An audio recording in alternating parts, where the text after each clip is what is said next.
Hello, everyone. It's William here at Allegory Gallery, and today I am at Star Cottage Studio with Andrew. And we thought we would take a look today at some of the things, in case you weren't watching the Great Bead Extravaganza. Probably most of you were, but just in case you missed the Great Bead Extravaganza this weekend, or haven't had a chance to catch up on it, we wanted to start the week out here with a recap of kind of what we showed you during the Great Bead Extravaganza.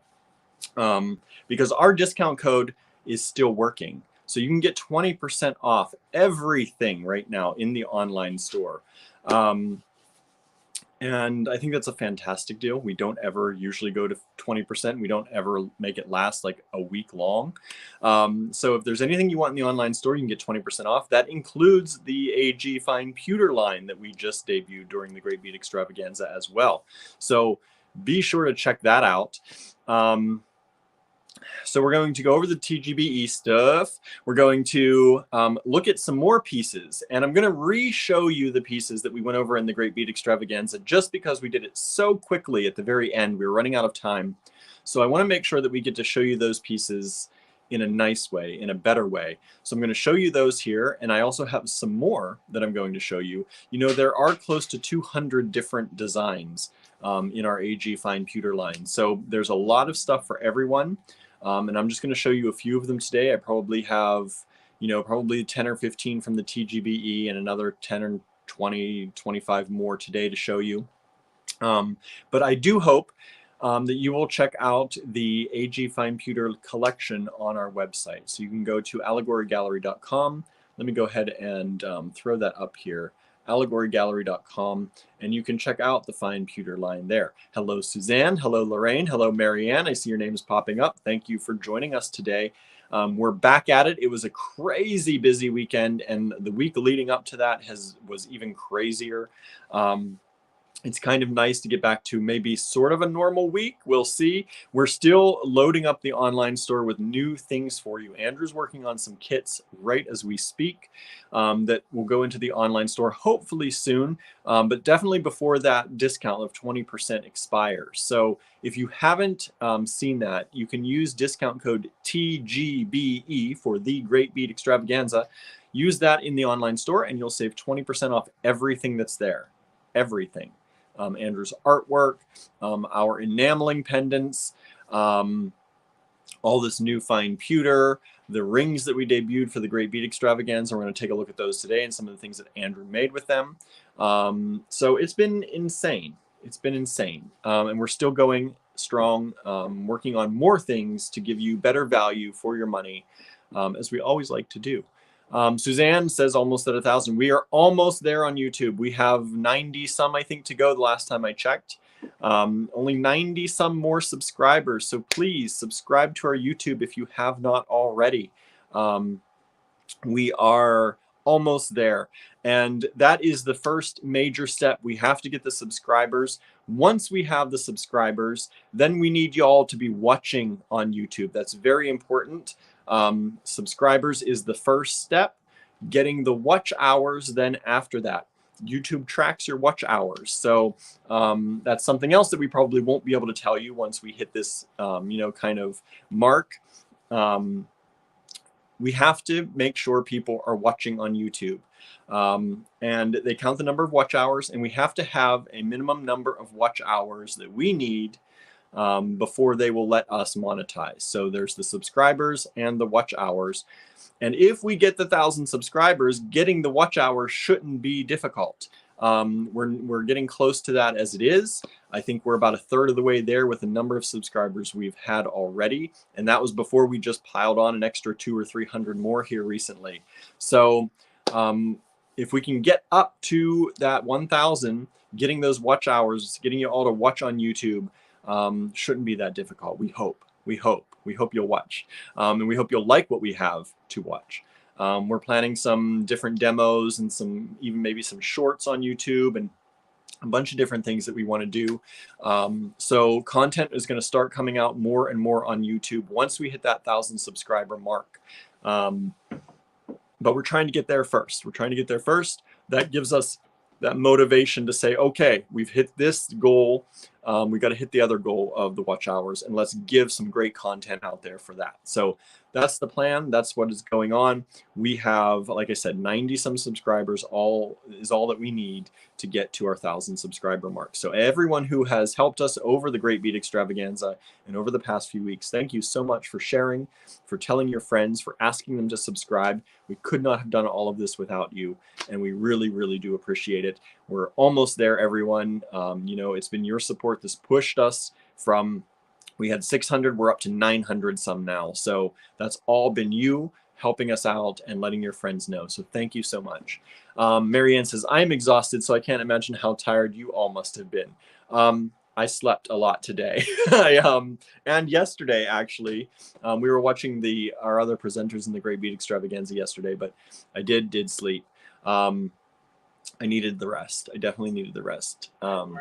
Andrew worked all night last night. He worked all night. You can hear, I don't know if you heard him over here. He's like, I worked. Yeah, Andrew has this work-life balance thing thrown a little bit out of control. I don't know that he believes in work-life balance, but he definitely has been working like crazy. He made some beautiful things, which I haven't actually seen in person yet. Last night while he was here at the cottage all night long. I think he came home at like 9 a.m. or something like that. So he was here all night working on kits, working on some metal projects that he's been looking at. Andrew says, it's easy when you like what you do, right? It is, but it's not always easy. Sometimes it's hard. 10:30, he's correcting me. 10:30, he's over there in his he's just like right across the room and he's commenting here, which is cool. Okay. Let's see. Anne says there are a number of videos I need to catch up on. I'll do that here on YouTube. Thank you so much, Anne. Yeah, if you want to catch up on any of our lives, anything you've missed, most of it in the last probably 4 months at least, most of it is on YouTube. So you can catch up there. That'll help us with our watch hours. So anything you have to watch from us that you want to see or catch up on, you can do that right here on YouTube, and it'll count toward those watch hours. So thank you so much, Anne. That's a great, great thing and a great reminder. Let's see here. Hello, Susan. Thank you so much for joining us. Shakidia is here with us. Hello so much. Hello. Thank you so much for joining us. Let's see. Susan said, I enjoyed watching Azalea doing embroidery. I know the last few times Azalea's done embroidery, I've really enjoyed it too, because I honestly had no idea how embroidery was done. So I think it was really cool getting to see it. And maybe if she ever visits us, she can teach us here. Marianne says it's easier, but maybe not easy, right? Yeah, liking what you do makes things a lot easier. And we love what we do here. We love reaching out to you all. I love this kind of connection we can have with these videos and things, which is why I'm really excited about doing more on YouTube and hopefully reaching an even larger audience and bringing them into our community. And I think the more ideas and the more people you have in a community, it just gives you more inspiration and more support all around. And, if we can get that YouTube traffic in and also move them over to the Design Challenge group on Facebook, that's another amazing thing that we can do and kind of grow at all levels and help everyone out, right? All of you out there who always have questions or are looking for inspiration, the more people we have, the better off we all are, right? Let's see here. Oh, Chris is asking, what are stars? You're talking about on Facebook. Stars are things that you can give as tips to viewers. So you purchase stars from Facebook and you can send them to your favorite people as like a tip. So it's like a tip jar. I think the first time you buy stars, the first time I bought stars, it was a 1-to-1 transaction. I think it was a penny per star or something like that. 10 cents per star. I can't remember what it was. But I think then after that, if you buy more stars, Facebook makes some money on those. So it's something that if you want to do, you can do, and you can leave them as a tip for your favorite viewers. It's not just us, it's anybody on Facebook who has the ability to accept stars. We're at that point where they allow us to accept stars. So you can do those as virtual tips, and we actually get a little bit of money from each of those stars that you leave. So that's what the stars are. Susan says, I have videos to catch up on too. YouTube, please watch them on YouTube. They will be on Facebook for all of you who don't have YouTube or don't watch YouTube or for some reason don't like YouTube. We're not leaving Facebook. Not of our own volition anyway, but Facebook has been cracking down on things, even things people have said 5 years ago. I had a friend who was banned from Facebook for 30 days because of something they said 5 years ago. So, you know, you never know. You never know what they're going to do. So, and that was, we have our personal Facebook page and we have our business Facebook page. Our business stays very business. Our personal, we talk about things that we like and things that we want to talk about. And if they ban you or they find something you said on your personal page, we get shut down on our business page as well, because we're admins of a business page. So I'm actually an admin of about probably 6 to 10 business pages. And if I get shut down, then I can't do any lives for any of those business pages. And then all of our posts then on all of those pages get brought down as well. So we are trying to make sure that we have another place that we can go to and that you all can go to. And YouTube is one of those places that you don't even have to sign in to watch. Now, I want you to sign in because that lets you subscribe, but you don't even have to sign in. So it's one of those places you don't have to have an account like Facebook, and you can watch things just by going to youtube.com/allegory gallery. You can watch our things even if you don't sign in. So we want that. We want to be able to have a place where we can reach people where they don't need to create an account and they don't need to go through all that just to watch us. So that's another reason we're heading over to YouTube as well. But we are not going to leave Facebook. That's not in the plans. I want to make that clear because we're pushing so much for YouTube. I don't want you all thinking that we're leaving Facebook. We have no plans on doing that at this point. That could change at any point, right? And that's up to Facebook. That's up to us, what we decide to do. But at this point, there's no reason. So we'll still be on Facebook. We just want that extra goody traffic and extra goody support over there on YouTube. For those of you who, a lot of people don't want to make a Facebook account, right? And we get that. If you've not had one already, there are a lot of reasons, I guess, not to make one because, there's a lot of stuff going on. So we can reach you all, though, on YouTube no matter what. Heidi says it was a great weekend. Thank you. Thank you for joining in. The weekend is nothing. We can do as much as we want to do, but the weekend is nothing without all of you joining in. So we really do appreciate it. The group is almost up to 11,000 people, which is astonishing to me. I think we were at 10.9 thousand yesterday night when I looked. So I don't know if we've hit 11,000 or not in the group, but thank you. Thank you for watching. Thank you for being a part of it. I hope some of you who have watched over in the Great Bead Extravaganza go over and like our page on Facebook as well, and go over and subscribe to our YouTube channel because, it's really important that to support the small businesses, not just during the Great Bead Extravaganza. And that goes for everyone. All the members of the Great Bead Extravaganza put in a lot of work all times of the year. And most of them offer demonstrations and live sales and all the kind of things, the same kind of things you're seeing during the Great Bead Extravaganza on a smaller scale are done throughout the year at other times by most of the presenters. So I do hope if you go to thegreatbeadextravaganza.com, you can go to each presenter's page. There's a page set up for every presenter that lists all of their social media, all of the things that they wish and desire you to follow are on those pages. So I do hope that you'll go to thegreatbeadextravaganza.com, check out each page, just go through the presenters, check out each page, and go and make sure you're following their social networks, make sure you're liking their posts, make sure you're subscribed to their YouTube channels. The Great Bead Extravaganza is an amazing event, and it's great that everyone can get together at the same time, and there's lots of energy, just like a bead show. And it's awesome. But do remember that these things go on throughout the year when the Great Bead Extravaganza isn't happening, and you can still watch a lot of amazing demonstrations. Andrew does a demonstration almost every Tuesday here on our live. So we love the support. We thank you so much for the support. And we do ask you, please keep supporting all of the people in the Great Bead Extravaganza, not just during the events, but all times throughout the year. And we know a lot of you out there already do. Andrew says, we're going to try to do 2 different strategies, these daily vlogs and other less time-sensitive content. Yeah, we're still going to do these. We're still going to come to you live. We're still going to chat with you. We're still going to show you things on YouTube. We're still going to, you know, show you the newest things that are coming up and that we have in store.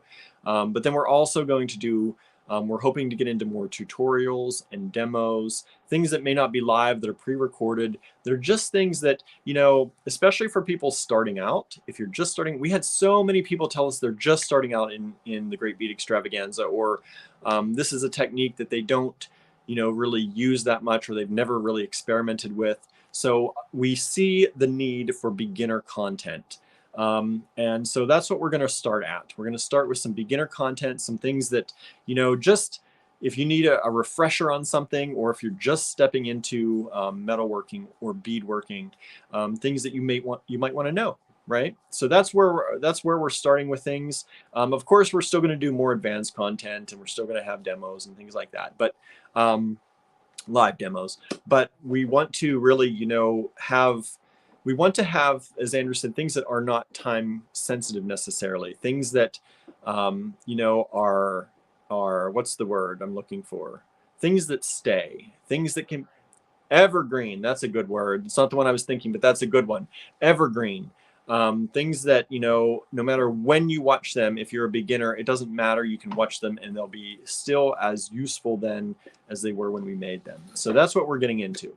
That's the goal. We want that 1,000 subscribers to get there, though. So if you can help us, share our YouTube channel. That'll help a lot. And let me put that back up here for you really quickly. Maybe really quickly, maybe not so quickly. There it is. YouTube.com/Allegory Gallery. Michelle is with us. Hello, Michelle. Thank you for tuning in.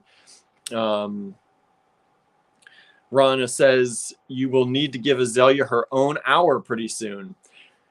That's all up to Green Girl, right? I would definitely watch an Azalea hour. So, you know, I think she's really turning into a powerhouse of design and, you know, just a really powerful creator. She's making a lot of things. I don't know if you're following her on Instagram, but she also is teaching herself piano. She's teaching herself, I think it was the bass guitar. She's doing her dolls. She does the embroidery. She's learning to paint.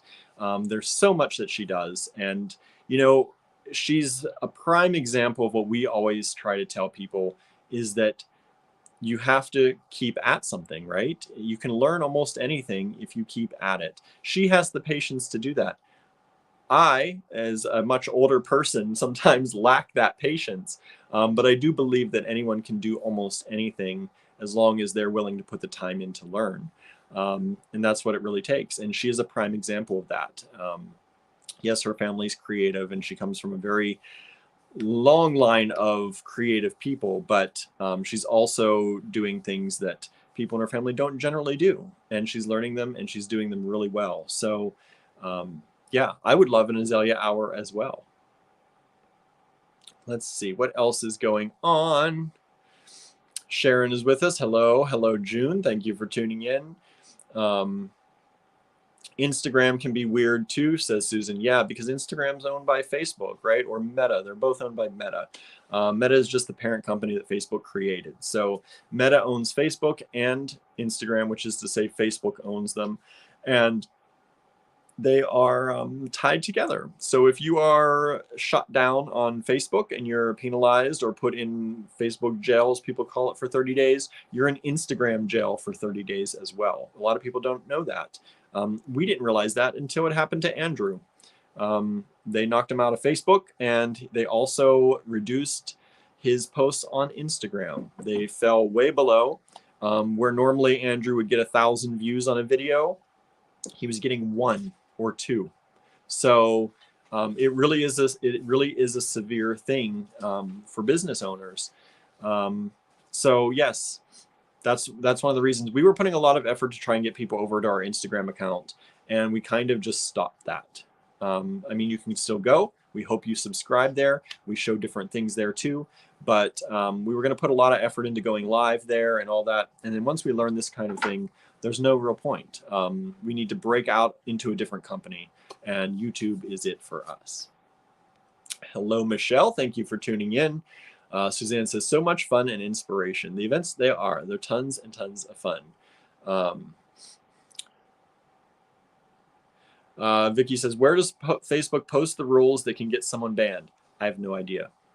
Honestly, probably in that long terms of service that you agree to, and they update every once in a while. I'm assuming that's where it is.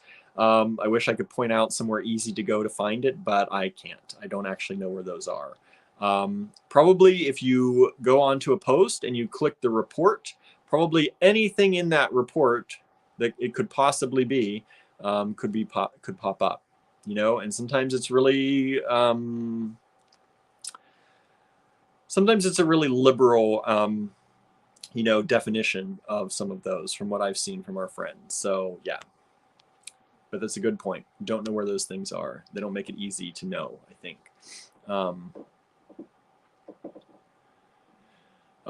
Robin says, I get it. Tell us where to go. Candy and so many are trying to get away from Etsy too. Confusing for sure. Yeah, we have been through 1, 2, 3, 4, counting Etsy, 4 different online stores. We started with Big Cartel, which was our online store. We liked them a lot, but we were limited. Big Cartels for very small businesses. So we were limited to about 3,000 products, I think is what it was, or maybe 1,000 products in the online store. We started to evolve bigger than that. So we left Big Cartel and we created our own online store. And coded it and created it, and it worked really well for a while. There was a little glitch with some inventory things, which happens anyway, but it was one of those things that I could only really, because it was made by us, it wasn't something that was easy to do on the road. Like I didn't really have, I had a laptop, but it wasn't very, it was an old laptop, and I wasn't able to do a lot of updates and things. It lived on my desktop at home. So anytime I wanted to do updates, I had to do them from there. At the same time, we also debuted an Etsy store, and we still have an Etsy store. A lot of people don't even know, but we still do. It's still up. We are considering closing it completely down. We use it, you know, to let people know that we exist. If they find us on Etsy, hopefully they'll find us in another way too. Because really Etsy is eating away, I would say slowly, but not so slowly, at creators. You know, Etsy used to be a place where you could get handmade things, and they were definitely handmade and they weren't mass produced. And that's not the case necessarily anymore.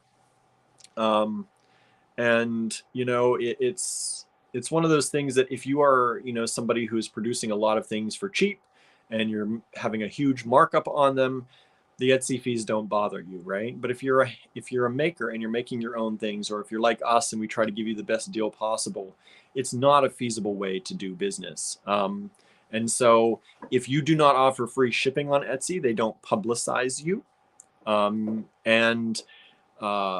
At least from what I understand, we don't offer free shipping, so we don't get into Etsy's publicity if they choose to publicize and choose to promote your store. And at the same time, everybody has just had an increase in fees to pay for that publicity. So if you are not offering free shipping on Etsy, you are getting fees taken out for publicity that you will never get. So that's one of those things that it takes a big chunk of your money. So we now use Shopify. That's our main store. And we have converted a lot of our friends over to Shopify and helped some friends start businesses with Shopify, because we feel that it's one of the best platforms to be on. It's robust. It has plugins for things that if you want to have a newsletter, we can see who's visiting our site at any moment in time. Not who necessarily, but we can see that people are on our site. What else do we have on there? We can tie it into Facebook Shop and Instagram Shop and all those, you know, online shops. There are tie-ins to them because it's just a big, robust company, and they do a really good job, and we've been very happy with them. So for us, the places to purchase, please just go to our website, allegorygallery.com. For viewing, you can still view us on Facebook. We're still going to be here, but we hope that you'll join us here at youtube.com/allegorygallery. All right. Teresa says it was a wonderful weekend with TGBE. Thank you for joining. And I think it was a lot of fun. We had a lot of fun watching everybody. I still have some videos to catch up on because we had to go to an event on Saturday evening. So I have a few videos to catch up on. So remember, you can still catch up on all of those videos on the Great Bead Extravaganza page. A lot of them should be in the group too. I think they're all in the group too, but definitely on the page. Make sure you like the page, not just the group. All right.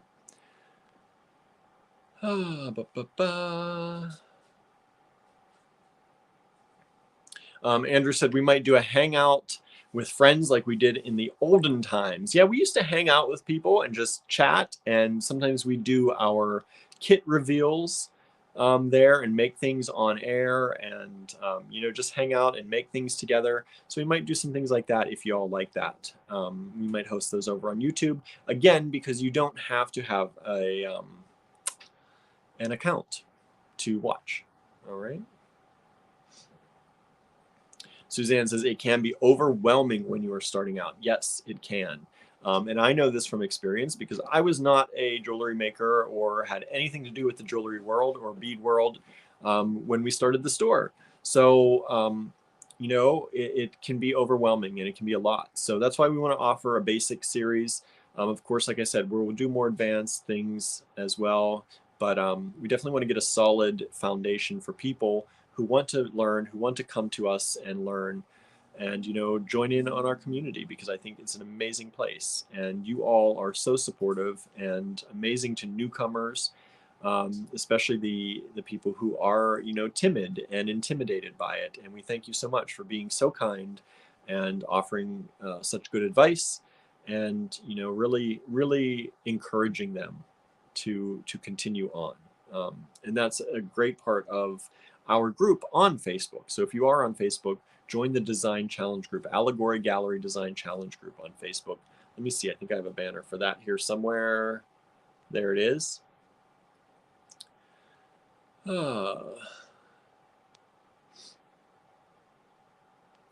Let's see, what else is everyone doing?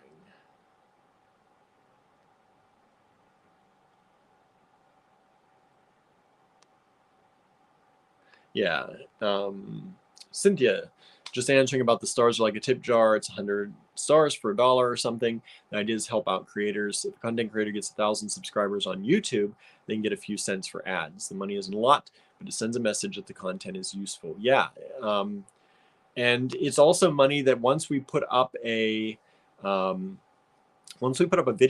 that video is, especially if it's evergreen, if it's something that anyone can come to at any point in time, then people can watch it. And if you watch the ads, that's the thing. Please don't bypass the ads. We can't ask you that once we're monetized. But now that we're not, since we're not yet, please watch our ads on YouTube. Go to the kitchen, get a drink while they're playing something, because we get kickback from those, and we will continue to get kickback on those for years, right? So once we can get monetized, and once there are ads on our videos that we get money from, there are already ads on our videos, but we get nothing from them right now. But once we get to that point, even a video, say if we're 3 years in the future, even a video 3 years in the past can make us money without having to do extra.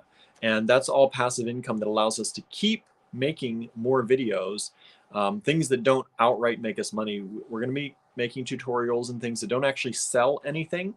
Right now we do a lot of selling videos like these, that we actually sell stuff and we show you stuff. And that's how we make money, and that's how we justify doing all these videos. But once we get those ad monies coming in, we can justify, hopefully, by some of the ad revenue, and that will help us have the kind of time and money to do these videos without worrying that we're going to go broke just making videos and not getting anything that you can see from them. So that's the whole thing. That's the whole point. Yeah, as Andrew said, talking about Azalea, everyone who had bought dolls from her helped her buy her guitar. So all the things that she is doing, she's very good about supporting herself and helping support her family, which is, I'm very close to my family, and I appreciate that. And she tries to make her own way. So Whenever you purchase things from Azalea, that money is going into generally her next project or her next thing that she's trying to learn. So we appreciate that you help her with that. Susan says, Azalea is an awesome young talent. She is. She very much is. Vicky says, she is a natural teacher. Her creative spirit is very strong. Absolutely. I would agree with that. I would agree with that. And somebody out there, so great to see young creatives. That's true. That is very true. And that's one of those things that, you know, without young people learning to do this and without us showing things to young people, who's going to do it later, right? We have to keep the creativity and keep that line, that lineage alive.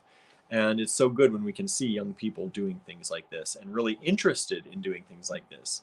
You know, this type of thing, I was going to go to college whether I wanted to or not. That was pretty much how it was. And, you know, the college I went to didn't have things that were going to teach you this. So it's really good to see young people making that change, not always deciding that college is for them, although in some cases it is.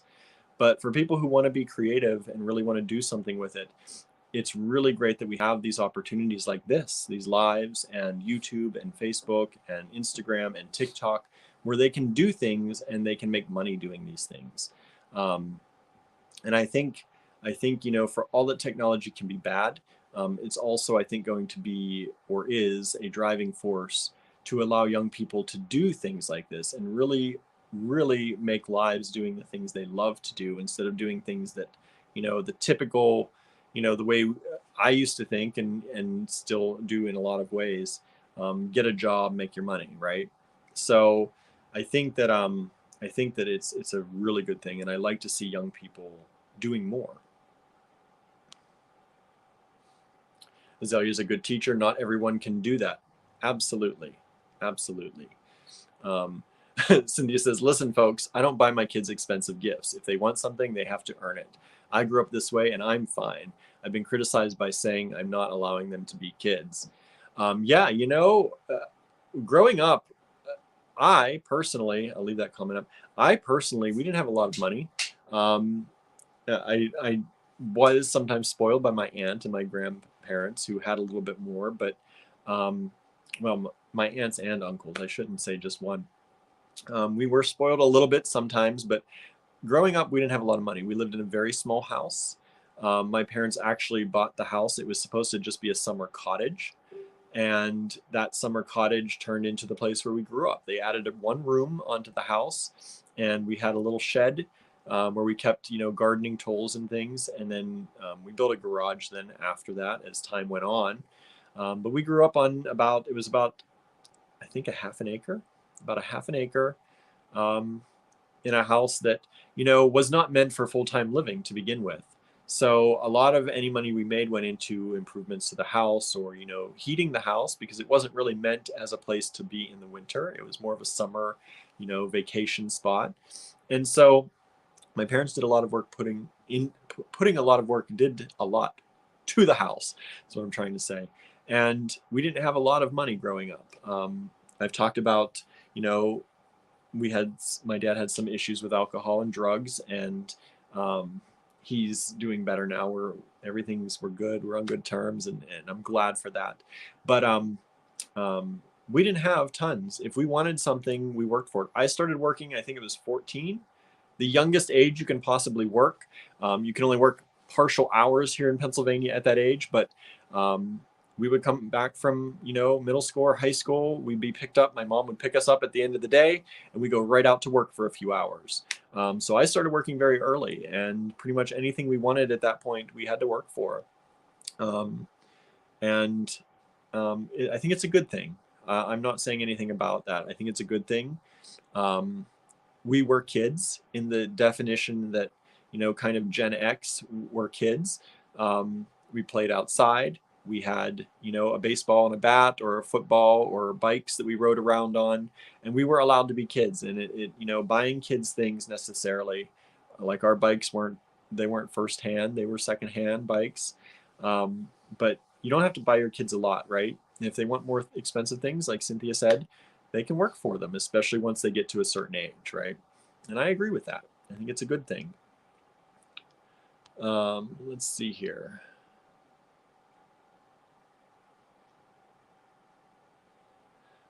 Mao's here with us. Thank you for joining in. Just trying to read through the comments.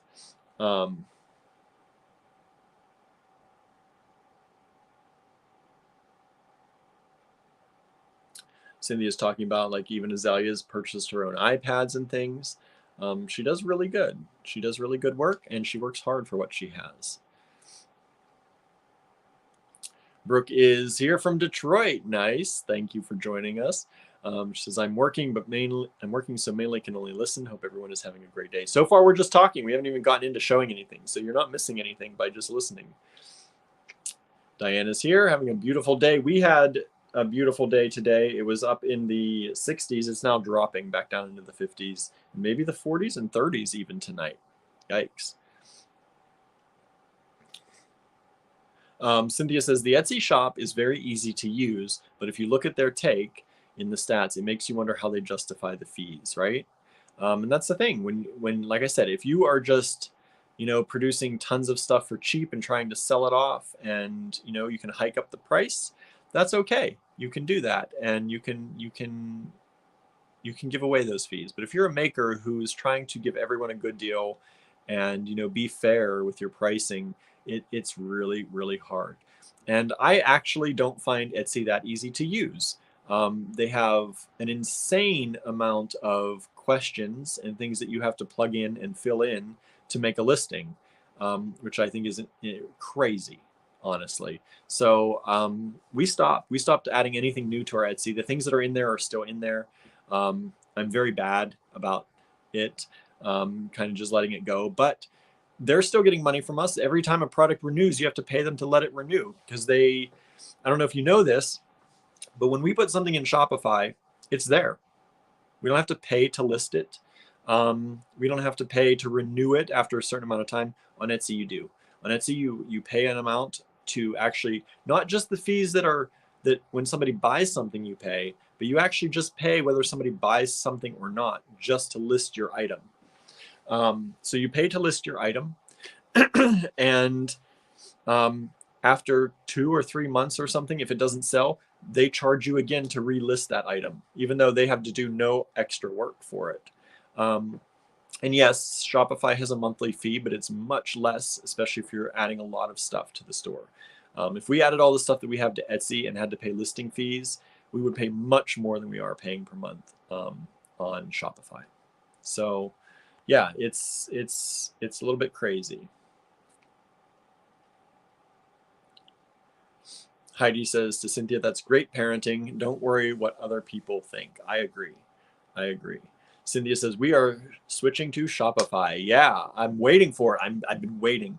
I taught Azalea how to create a Shopify store, and she talked about that on the TGBE a little bit, how she's been working on it in the background. And I can't wait to see what she does with it. We took her through when we were in Florida together over New Year's, and showed her how to do it, and kind of convinced her to do it, so that I know that Green Girl pays a lot for their online store. I know that it's not as tied together as it could be. So hopefully this will help them, and hopefully I can't wait to see it. I think it's going to be great. Let's see here. Suzanne says, I remember those kit reveals. Yeah, they're still posted on YouTube, I think. Or maybe it was maybe I don't know if we did them on YouTube or if they're on Facebook. But we definitely, yeah, those kit reveals were fun. I loved it. As Andrew said, then COVID happened and we became hermits, and that's what happened, right? So we're hoping to get back to some of that, fun together time and just hanging out as a group and making stuff. Let's see, what else is going on? What else is happening with you all? Says, I think it's so great to also welcome the beginners. That's what I still consider myself a beginner. We've been doing this for a long time, but I don't make a lot of things. So I love the beginner things. I love watching them. I love seeing how to do things that a lot of people may take for granted, but we want to show you how to do things the right way. Make sure you're doing it, the way that's going to to add to your arsenal and not cause more issues for you, right? So that's what we're hoping to do. Yeah, there's a Marianne. I enjoy the kit reveals since they're still there to watch. Yeah, they're fun, right? I think so. Diane says, received my box full of charms today. They are great. Awesome. I'm glad you got everything you wanted. That's good. I'm glad they arrived okay. Sheriff says, that's a good thing to know. I will keep them running from now on. The ads, I think is what you're referring to. Yes, please. We're not getting any money from them yet. So, but for all the people that you love on YouTube and you're watching, they make money off those ads if they're over 1,000 subscribers, most likely. So if you're watching people over 1,000 subscribers, most likely if they're ads, they're making money on them. And please watch them, right? Oh, Sandra says we're at 85 people only we need. See, we're out of the 90s. We only need 85 more people. I know there are 85 more people who follow us and who like us and who support us that have not subscribed to us yet. Please go out there and do that. Please, please, please. Andrew says the democratization of education, right? Yes, these lives are a great way. You know, technology is an amazing thing sometimes. It can be hurtful, but it can also be very beneficial. And, you know, there is something to say for the fact that you can learn pretty much anything without official schooling these days. You know, it's always great to, you know, professors and people who have spent their life learning things and who are in institutions, it's still a great way to learn. Don't get me wrong. But you can learn a lot on just about any topic. You can also go down a rabbit hole of things that maybe are not so great at times too, right? You have to watch, you have to be careful. But there are amazing things that you can learn on in technology and through YouTube, through Facebook Watch and Facebook Lives. Vicky says a technical college is a great experience. You learn a trade, craft, or hobby without huge tuition fees. It's true. It's true. A lot of people, you know, got forced into college through multiple generations recently. And I think we're now starting to come to the point where, at least this, I'm talking about in the US, we're coming to a point where we're realizing that trade schools are beneficial, right? We got to get back to that. People don't all want to go to college. My brother went to college for, I think, 2 years, hated it and left. He mainly wanted to continue playing sports, baseball especially, and I think that's one of the big reasons he tried to go to a college, so he could maybe do that. But he hated it, and he left, and he apprenticed with somebody who does flooring. And then he bought the flooring company off his boss when his boss retired. So he does amazing work doing flooring. We had him here at Star Cottage Studio, who redid all of our flooring here, refinished it all, and did a great job. And he is now booked, you know, months and months and months and months and months in advance for what he does. So yes, absolutely. Technical colleges, things like that, apprenticeships are an amazing way to make a living these days. Hello, Harry. Thank you for joining us. I know I'm probably really behind on the comments. I'm going to try and speed up so we can get to actually showing you something, but I like talking anyway, and I know you do too, because we hear you saying you like to chit chat with us, and so we like that. Andrew says, I kept trying to get Azalea to apply to the stuff at Touchstone so we can take classes together and hang out, but I think she wants to stay close to home and help out with the business. Yeah, we would love her to come visit more often. And the whole family, actually. But, you know, everyone's busy. Everyone's crazy busy. And we're still not out of COVID times, right? It's still a little dangerous to be out and about. So, you know, that's hard. It's hard. But hopefully they'll get to visit sometime. Andrew says, I started working at age 8. Yeah, because his parents worked, right? Had a landscaping business, his dad. And so he would be out there helping the family, right? And that's what you did. You know, the whole kind of, I talk about Gen X a lot because that's where I feel we fall. And it's one of those things that, you know, your parents worked and you watched your younger siblings, you know, at home, and the kids went home and they were on their own after a certain age, right? It's just something you don't see that as much now. But it was one of those things, and you worked and you helped your family. I started mowing grass very early for, you know, for relatives and things, just to make some extra income as well. So yeah.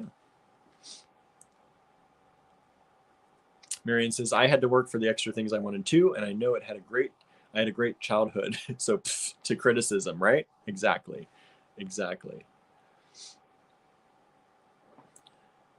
Yeah, Andrew was working weeding flower beds and mowing lawns at a very young age, right?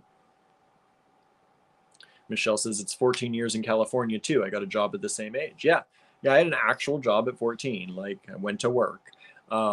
And I think it was a good thing, you know? I don't think it ruined my childhood. I don't think it made me grow up too fast. It was just a part of life, right? You worked, you made some money, and you got to spend your own money, which was always really cool.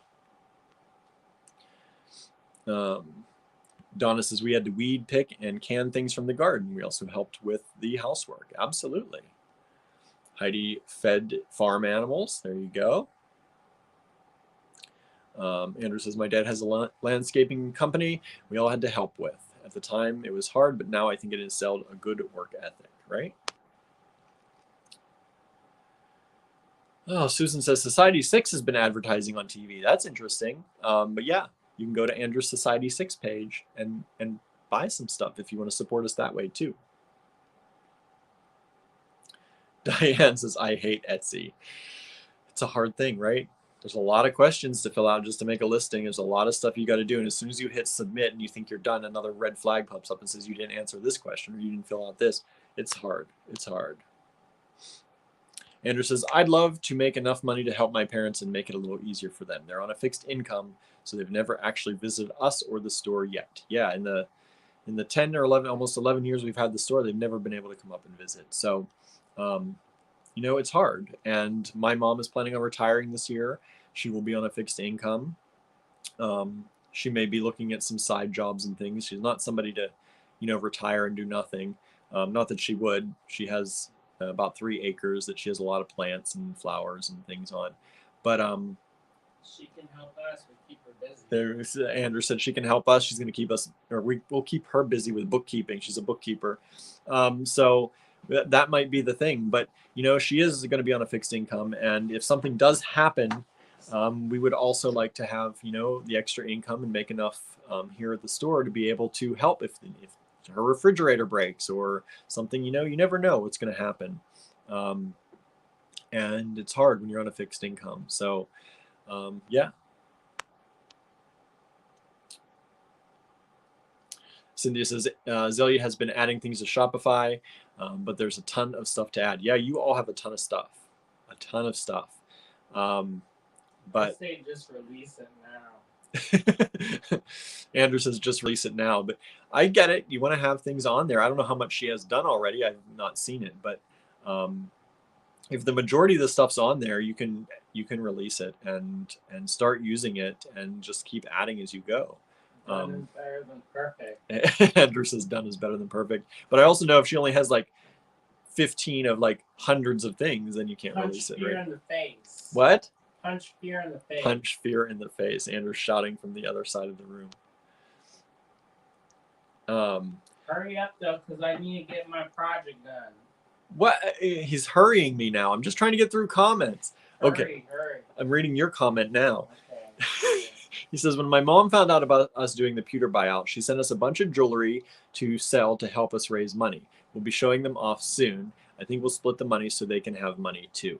Yeah, so we're going to be showing you some of Andrew's mom's handmade jewelry.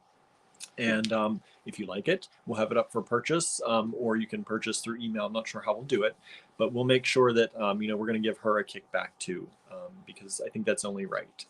Whether she takes it or not is one thing, but we'll buy her something nice if not. Okay. Let's see. Deborah says, I'm on YouTube. Is this live? Yes, you're live. You're watching live. Cynthia and I are planning to hang out after this video, and we're going to an unofficial TGBE after party. Oh, are you? So you're going to do something for this video and hang out again. Wow, Andrew's going to be busy tonight.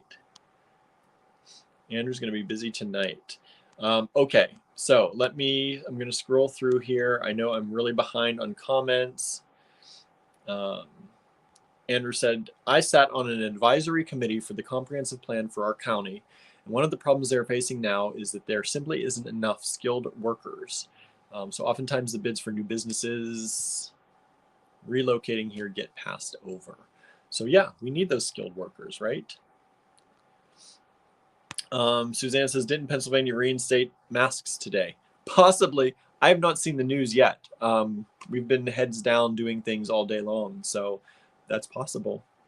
I should know, but you know, I probably won't know until I read the news. I usually read the news in the evenings, go through my news feed on Apple News and see what's going on. Harry says, I lived on a farm from age 8 and we worked every day. Yeah, right? Okay, let's see here. There, Andrew posted, there's his Society 6.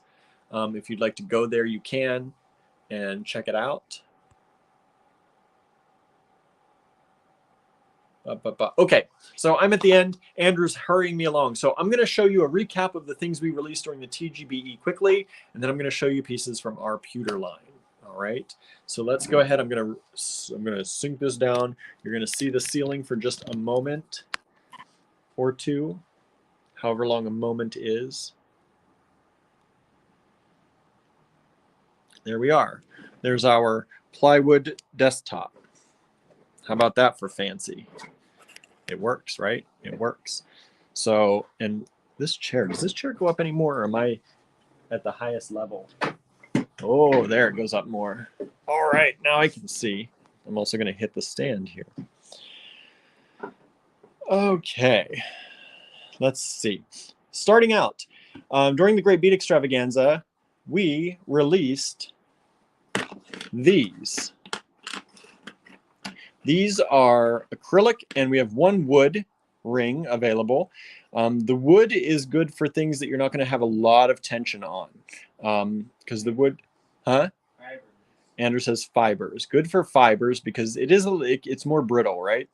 Especially because it's thin. Now the acrylic is good for just about everything.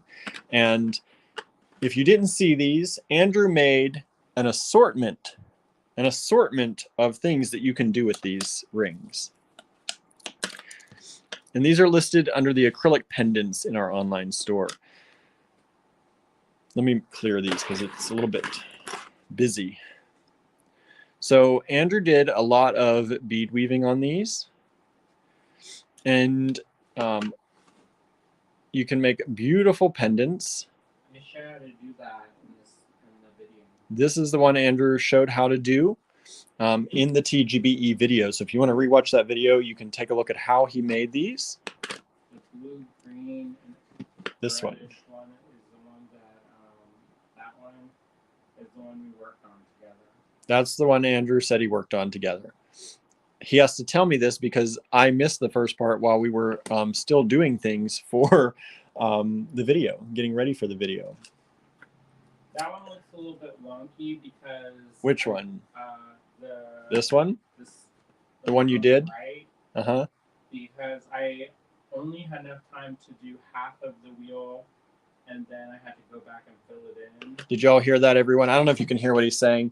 It looks a little wonky, he said, because he only had time to go do half of it, and then he went back and filled it in. So it's a little wonky, but you get the idea. You can do fun things with this.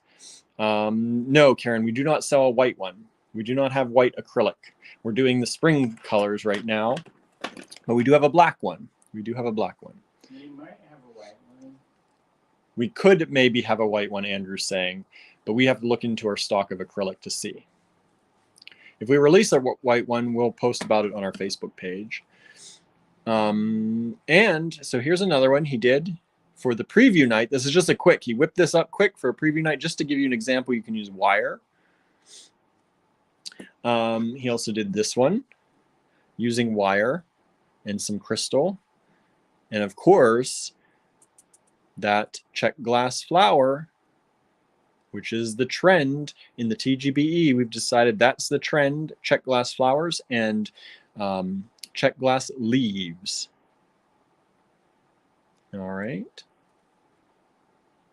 There you go.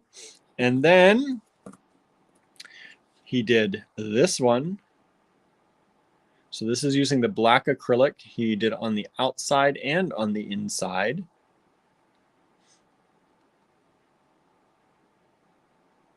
Suzanne's asking, what color is the darker pink? The rose. I can't remember if it's, I think the rose is the darker. There's the tulip pink and the rose pink. And I think the rose is the darker pink. I'm pretty sure. But if you look at these pendants, which we also showed you, if you go into the acrylic pendants and look at these, and you pull down the selector for each color, it will pop up. And they're the same colors. They're the same colors. So I think this is rose, but if you pop them up on your screen for the pendants, you should be able to see which one. I can't remember all the names. I don't have my cheat sheet with me. And then Andrew also did this one. This one is using one of our new pewter line beads, that beautiful little butterfly bead. And this is with the Softflex craft wire, right? Yeah. Yeah, Softflex craft wire. These ones are a little bit big, but they'd be good for like sun catchers or wind chime. Yeah, I don't know if you can hear Andrew saying these can be good for sun catchers and wind chimes. They're big, but they can also make them independents, right? Like big earrings. Or big earrings. They could be big hoop earrings. Why not? Deborah said, still waiting for my paintbrushes. Deborah, if you haven't received something, send us an email. Because I will forget by the end of this video. But our shipping helper has been on vacation. So if you're waiting for something, that may be the reason. That may be the exact reason. She was in for the weekend and then she left again. So we got a few orders out. If you didn't see a shipping notification though, it should be coming hopefully starting by the end of this week. She'll be back. And then we're going to be moving everything into Star Cottage Studios. So that's going to be a much better place. And then Andrew did this, if you didn't see this one. This is the latest one Andrew did. Using, you can see all the shapes of beads that he used in here to create this, dangled some things from it, and added a beautiful stitched edge silk like we have on our website, available under the stringing materials on our website. And there you go. So that makes, see, you can make it a beautiful pendant. Beautiful work. All right. So lots of beautiful colors. You can get those on our website right now, and you can save 20% off of those for the short time until the end of this week. I think it's Friday at midnight Eastern time. You can save 20% with TGBE. TGBE. Use that code. Save 20% off everything in the online store. All right. Okay, now I'm going to show you really quickly. I'm going to go over again the pewter pieces that we showed on the TGBE because we did them so quickly because we were rushed. This is one of them. And I don't think I have, do you have a penny, Andrew? I don't think I have my pen to show size. Here, I have a, nope, I don't. There was one on that. There we go. There's my penny. Thank you. Okay, so just to show you size.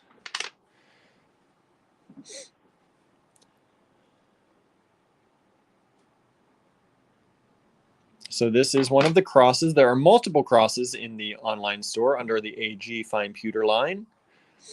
And remember, there's no lead in this, so it's all safe.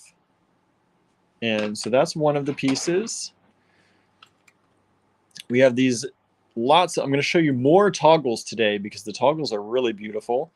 This is one of the toggles that we now sell and own the design to. We'll be manufacturing in the coming months.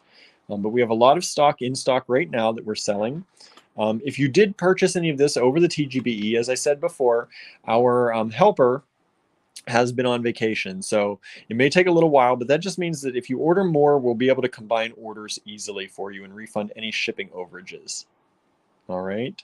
So don't hesitate to make multiple orders. We'll fix them out and combine everything once it's ready to ship and refund any overages for you. As I said, you can keep using that code TGBE. It's not a one-time per person code. You can use it as many times as you want. So keep going, keep going. This is a horse toggle, which I think is really cool. This is in the antique gold finish. So far I've shown you one of each finish: antique gold, antique copper, and antique silver finish. All right, and those are the finishes that we have available. We hope once we get manufacturing, we may also do a plain finish, just a plain copper or a distressed kind of copper or pewter. So yeah, we're gonna do that.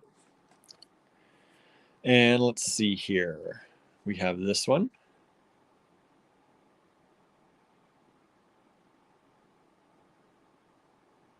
Pam, if you're looking for the pieces, they're on our website, allegorygallery.com. We own this line. It is the Allegory Gallery line, and we will be adding to it. We'll be making new things for the line every once in a while, but first we're going to get these hopefully into production.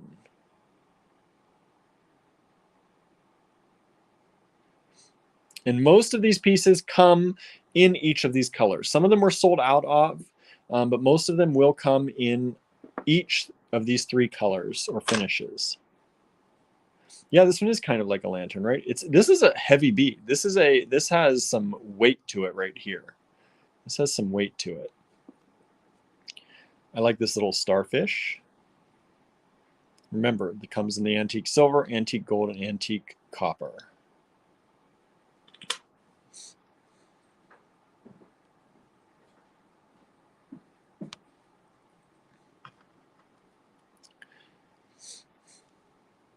And here you go, the little fishy. One of the fishes, one of the fish, drilled top to bottom. This one is in the gold, the antique gold.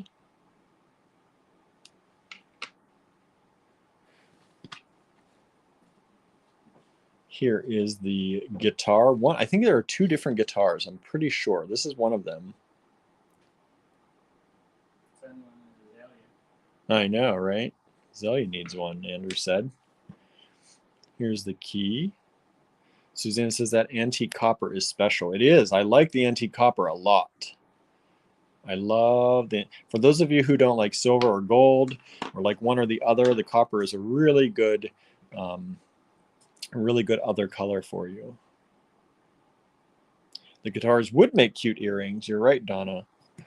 Donna says the guitars would make cute earrings. I agree. Trying to show you some of the holes in these because sometimes our photos on the online store, you can't see them always where the holes are. So we're gonna try and do more of these videos showing you things as time goes on. Andrew said some things sell out, so don't wait too long. Yeah, some of these quantities are very limited. Some of them we didn't even get certain finishes in, or sometimes we got one or two. So you definitely want to catch things now, especially with that 20% off. That's an insanely good deal. We are using pricing that's old. So I will warn everyone again, we did this on the TGBE and we did this in some of our posts, but these prices, once we go into manufacturing, prices of metal for the manufacturing process have gone way up since these prices were made, sometimes 2 to 3 times as much. So prices on these items, don't be surprised. Don't be like, oh, those Allegory Gallery guys, they're raising all their prices. No, we're telling you, we are going to be raising the prices once we go into manufacturing if we need to. All right. Andrew, these are all nickel free, right? To my knowledge. To our knowledge, they are lead and nickel free. That's what we were told. We have not produced these ourselves, so we can't say for 100% sure. We're just going what we were told. They are lead and nickel free. Now this little one, there's a number of these in the online store. Different shapes, different sizes. These you can put crystals in. I think they're 3mm crystals, and they will sit. Let me see. Do I have a little crystal here that might kind of work? So you can put little crystals in there. Little flat backs would be better, but they will go in there like that, and you can do them on both sides. So you can add little crystals, glue them down in. All right. Yeah, that's nice. I like those. Andrew said, so basically, just to be upfront, we have to pay this off first. Then we can start manufacturing, but we have to save up so we can do the production work, right? So we have to pay it off. We have to save up. Then we have to do work on the production work. But we're going to start working on all of that and doing the groundwork for all of that. Karen says, if I order within the week, would it get to Toronto within a month? We should have it out the door, definitely. But with customs and things, I can't always say how long it's going to take to cross the border and get to you in Canada. Generally, we've had very good luck, and it doesn't take more than a week or so. But I cannot guarantee. If you want us to hold an order, we can do that. Put a note on the order. We can't hold a lot of orders, so don't everyone go say, hold this order. But especially for our international or people who are moving at a certain point in time, we have done that before. You can ask us to hold it, and we'll hold it until you let us know that you're moved. So that's always an option. You can always send us an email too if you see that your order is taking a while to get out, because we do have a lot. We have a lot of orders to get through, especially if you haven't placed your order yet. We've had a lot of orders over TGBE that we're going to be catching up on. So it could take us a little while to do that. All right, so this is a little bead cap, which is really nice. Vicky says, is the pewter line going to be produced from Star Cottage? No. We are not doing the production of it. We are having it produced, but it will be U.S. made. It will be U.S. made. Some of the masters in the future might what? Be produced here.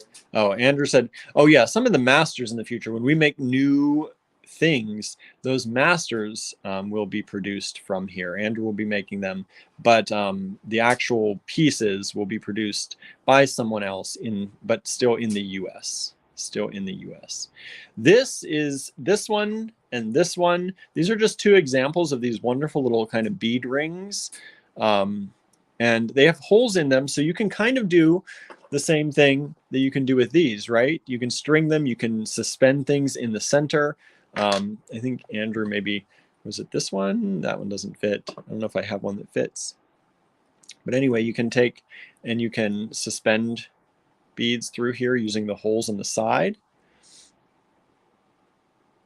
All right, so you can do that with those, and we have multiple different designs in that kind of idea.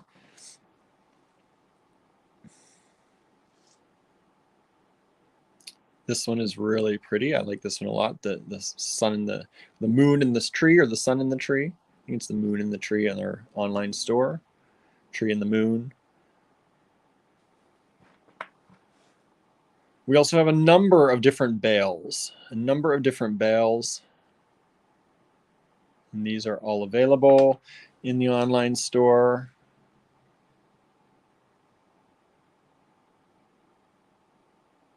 I love this little bead. And then we have a number of just different kinds of this tubular shape. Different designs. We have this little cute little piggy drilled top to bottom. Cute little pig, cute little tail back there. Then we have a number of these too. And if you're seed beaters, you can use these for the ends, right? Or if you're just doing multiple strands, you can go through there and use them for multiple strands. So we have those available. And now the ones we didn't show yet. Oh, this is another one we showed that is going to be Andrew's using in one of our new kits that we're going to produce for you all.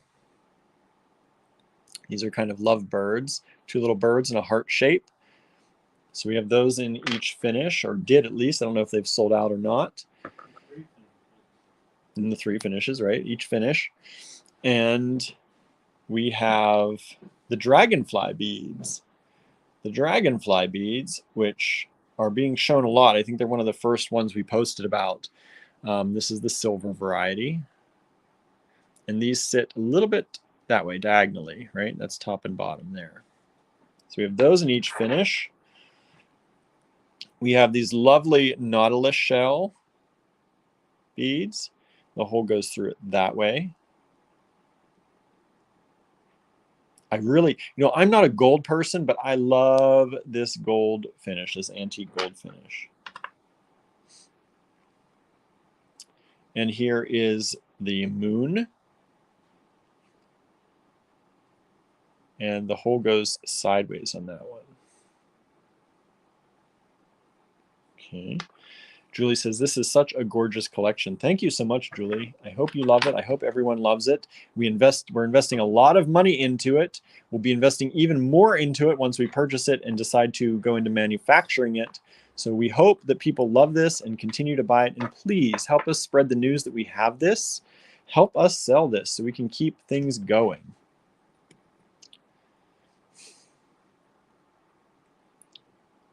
We have this sun pendant. I love the sun pendant. And this cute little bird. And the hole goes through the body, through the mouth, out the tail. Cute little bird pendant, or bird bead, actually. Then we have a hedgehog. How cute is that little hedgehog? The hole does go top to bottom on that as well. I love it. Andrew said, I love it. I love the hedgehog too. Norma says, I see a lot that I like. I hope so. Like I said, we want to sell these. We want to make some money so we can pay these off and start producing them and add to the line. We'll be able to add to the line as well.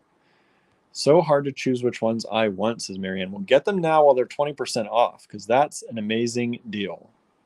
20% off. Donna says, the sun is my favorite. That's sun right there. That's a good one. And the nice thing about this sun is it's actually really nice and light. It's a nice light design, so it's not too heavy for a pendant. It's not going to add a lot of weight. You could use that on a simple chain and it would still be good.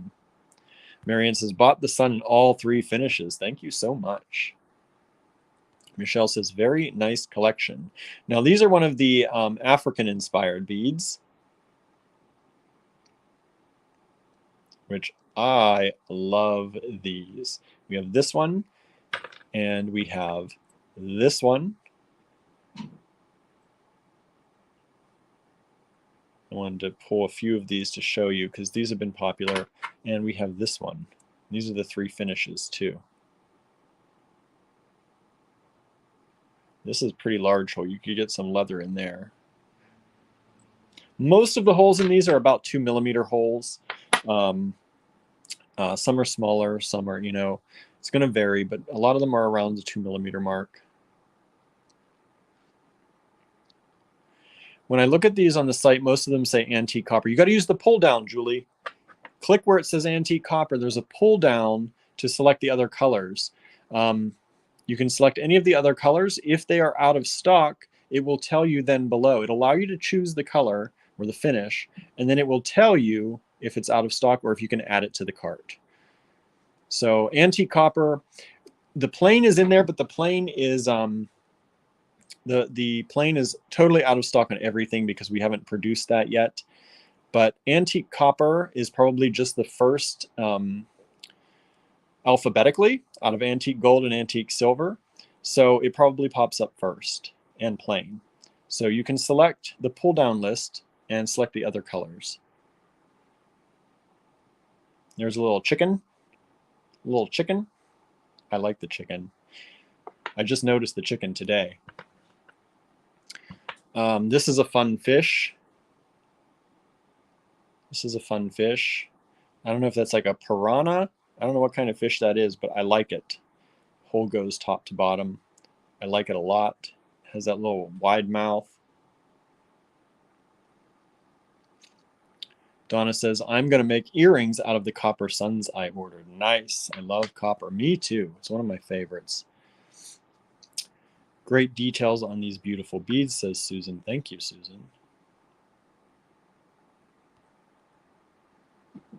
Julie says, well, duh, thanks. Yeah, it's hard. You know, the Shopify store is great, but there are things that it is not, what do you call it? Easy to see that it's a pull down list. And I don't know why they don't have a little thing that says select here or anything like that. But it's hard. It's hard. I get it. A lot of people have actually asked us that on various things. Andrew says William was a counting machine. Yeah, I was checking quantities, and I'm gonna say this right now. I'm sorry if any are off, but if they are, we'll send you a message or refund you if anything is off. I was doing a lot of counting and a lot of hurried counting. So if any of these quantities are off and you purchase them and we're actually out of stock, we will refund you. But we have a good number of quantities on a lot of these, so hopefully we're all pretty close. We'll be adding more pictures too. Yeah, we want to get pictures of each design in each color, but right now we just use the pictures that we had available to make it easy. This is a shell. Isn't this nice? And the hole goes up here, so the hole would kind of hang it like this if you wanted to, through there.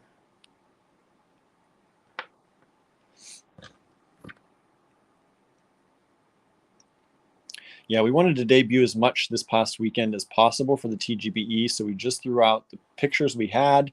We thought they did a good job, and the pictures, if you go through them, you can see the finishes on various items, so you can kind of get an idea of what the finishes are like. But we do want to add the finishes to each individual piece that we have. This is just a nice little square toggle, right? Just a nice little toggle. And I think we have really good prices on these, honestly. For what they are and the detail that's involved in these. So just a nice little wide hole, very large hole bead. Andrew says, bring puka shell necklaces back with that shell focal, right? There you go. Oops, you can't see that. I'm trying to make these so you can see around the little thing down there. This is a bead cone, bead cap, very large hole. This is in the antique gold.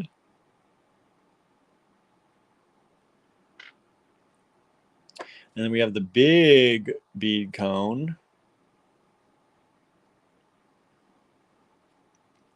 And we tried to do as much detail as we can. I think most of the bead cones will give you the size here, the open diameter here, and the open diameter here even. Not just the, the height and width. Lots of bead caps, Andrew says, for kumihimo enthusiasts, right?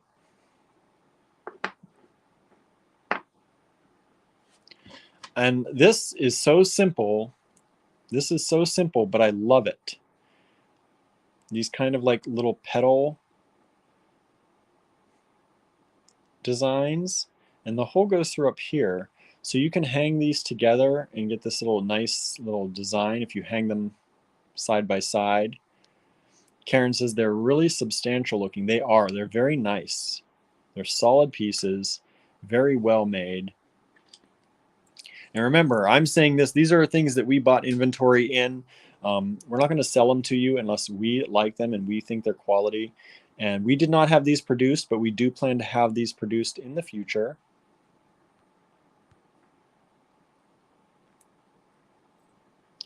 Cynthia says, I get asked about cones all the time. They are tricky to cast. So we have some.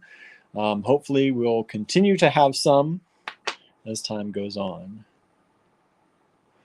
Susan was just going to say kumihimo, right? Nice. Nice.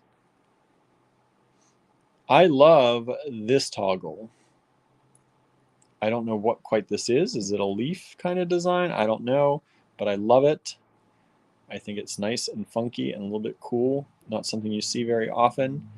So that is available. I'm running out of room on the table. We have another cross. This time in the antique copper.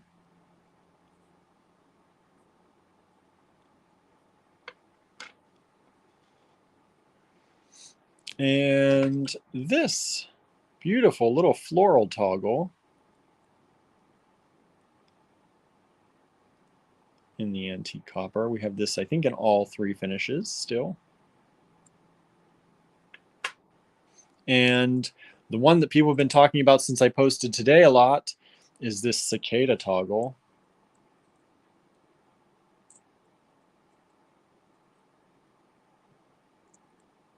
So there's the cicada toggle.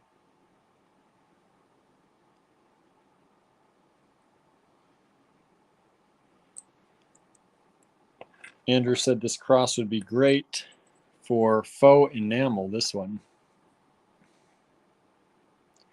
Yeah, there's a little bit of an inset in there, right?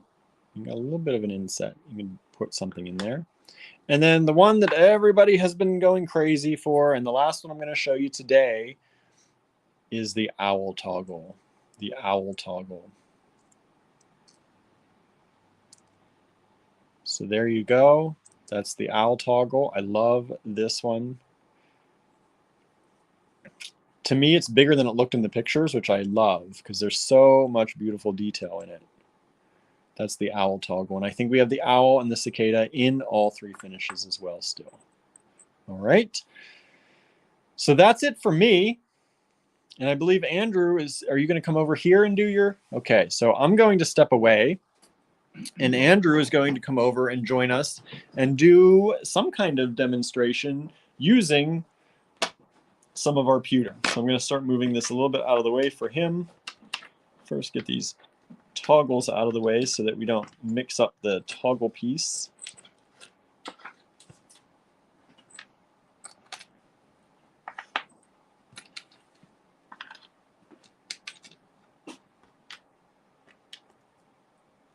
And get all the toggles. Push it. There it goes. Here, I'm going to move this over just slightly because this lettering on the table. Here, move that box underneath the table. That was the issue. There you go. Andrew can't stand the lettering.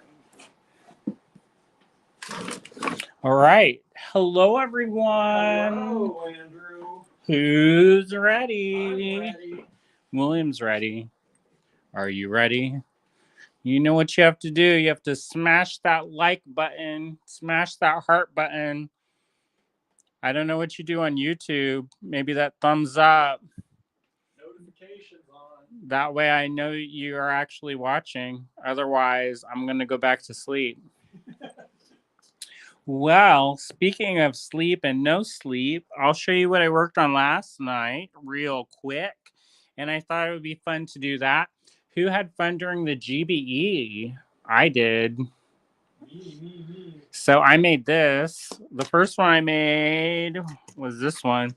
This was kind of like what Jamie and the Bead Gallery gang was showing, except this is sterling silver. They used aluminum, so it's a little bit different. And then I set a little taxidermy eyeball in there. What do y'all think about that? Whoa. And then I got more fancy by having it double stuffed, where it had the different petals. And then it kind of moved when I was soldering it. And I wasn't feeling like heating it up to move it again. Because sometimes with the fine silver bezels, you can melt them when you try to do that. So I just added a little flower up there to kind of balance it. So it's a little wonka doodle, but that's all right. And then I had this. I've had this sapphire sitting on my bench for like 100 years, and so I finally set it. And then there's a surprise on the back. Ba-ding! There's a little stylized bird. Yeah, I like that bird. Whoa! William said he liked what I did. Thanks, William. You're welcome. I tried hard. You did good. It's only been sitting here for like 100 years. Actually, we've only had the cottage for 11 months and 28 days. Soon, we're going to be celebrating our 1-year anniversary. I don't know what we're going to do. What is it, like Williams says 18 days. We're going to be celebrating our 1-year anniversary here at Star Cottage Studio. I don't know what we're going to do. Maybe have a cake. He doesn't like sugar though, so I'll have to eat it for both of us. Oh, wow. And then check out this Mamba Jamba. So none of these are polished. These are pretty much just straight out of the pickle. So I wanted to do, I really love this artist named Nicole Ringgold on Instagram. And I was a little bit disappointed when we didn't get to go out to Tucson this year because she was teaching some classes out there and they weren't crazy expensive. And we were going to be in the same place at the same time. So I had really wanted to take classes with her, but we ended up not going this year. So that didn't happen, but that's okay. So she does a lot of florals and things inspired by nature and like botanicals and things like that. So I tried my hand at making one of these flowers, and I've made a flower like this in kind of like this, I should say, using steel. I took a wonderful class at Touchstone, which is going to be offered again with Glenn Hoare. That's Horr, and his first name is Glenn. And it's all blacksmithing inspired by nature. And so I did one in steel. So I thought I would do it in sterling silver. So that's what this is. But this was kind of a pain in the behind because I had to make the petals. And in theory, if I made this again, I would just take the saw and saw this all out and keep them in layers. But I did one petal at a time, which for soldering is apparently not easy because sometimes you can overheat a joint that you've already done and then it pops up and then you're sad and then you have to try to fix it. And then I had a little bit of fine silver stuck in there and I overheated the metal because fine silver melts at a lower temperature than sterling silver because sterling silver is an alloy. So there's a little bit of reticulation, which is basically this kind of lumpy dumpy surface, which is fine because it's on the back and I can kind of grind it off. But the face that I set is an Indonesian hand-carved Indonesian face. It's in carved horn, water buffalo horn. So it's black. I like the black, but you can't see the details very well. So I might scuff it up and play with some paint and maybe give it some patina, but we'll see. We'll see. I kind of like that you don't know what it is because it's kind of then a trick of the eye because then you're like, is that a face? What is that? What is that? And you think it's just like some stamen action up in there, and it's actually a face. So yeah, that's what I did last night. I thought I was very productive. All right, let's do this kit then. Who's ready? Karen says, I prefer working in fine silver, but very expensive here now. Fine silver is very expensive. I like working in fine silver too if the project warrants it. Fine silver is a wonderful material. However, it is not for everything. And one of the reasons why is that it's super bendy. If you have something that's structural, it's not always the best because it can get bent out of shape unless it's super thick. So you do have to be careful and choose your metals appropriately. Otherwise, then you're going to have stuff that's all bent out of shape. And who wants to be bent out of shape? Not me. Susan says, you did this work all last night. I did most of it. So I did all of these. These are all new. But this one, I just attached the bail because I had this started before. So So this took was sitting on my bench for a long time. So I finally finished that. I'm gonna give these a final polish, and then William will put this up in the shop sometime soon. And then you'll be able to still save money on these with the discount code. I'm gonna see if there's a discount code. Okay, never mind. I was gonna post a discount code, but it says 15, but it's actually 20% off, which basically means I work for pennies and I shave years off of my life so that you can have lovely things. So hopefully you enjoy all that, and I'll be able to continue making stuff for a long time. All right. Yeah, driving home was a little bit wavy gravy style today, but I made it, so that's good. All right, so for today's project, we're gonna need some chain nose pliers. These are needle nose chain nose pliers. We're gonna need some round nose pliers, and we're going to need cutters. Now, this kit is not available on the website yet, but it will be soon, probably tonight sometime while I'm hanging out here. I'm supposed to go on the internets again with Cynthia after this video is ended. So while I'm doing that, he can add those. Did you bring your laptop? Yep. Oh, good. Yeah, it takes forever with my phone. All right. So chain nose, round nose, and cutters. And so here's the kit. I'm going to dump it off. Normally we don't do kits like this. Usually we kind of have like a more free-for-all kind of kit station. But I thought it would be good to try something different and have like all the kit fixings all together. All right.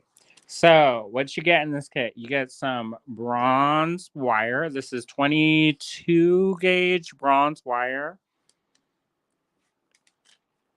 You get a vintage Chinese ceramic bead.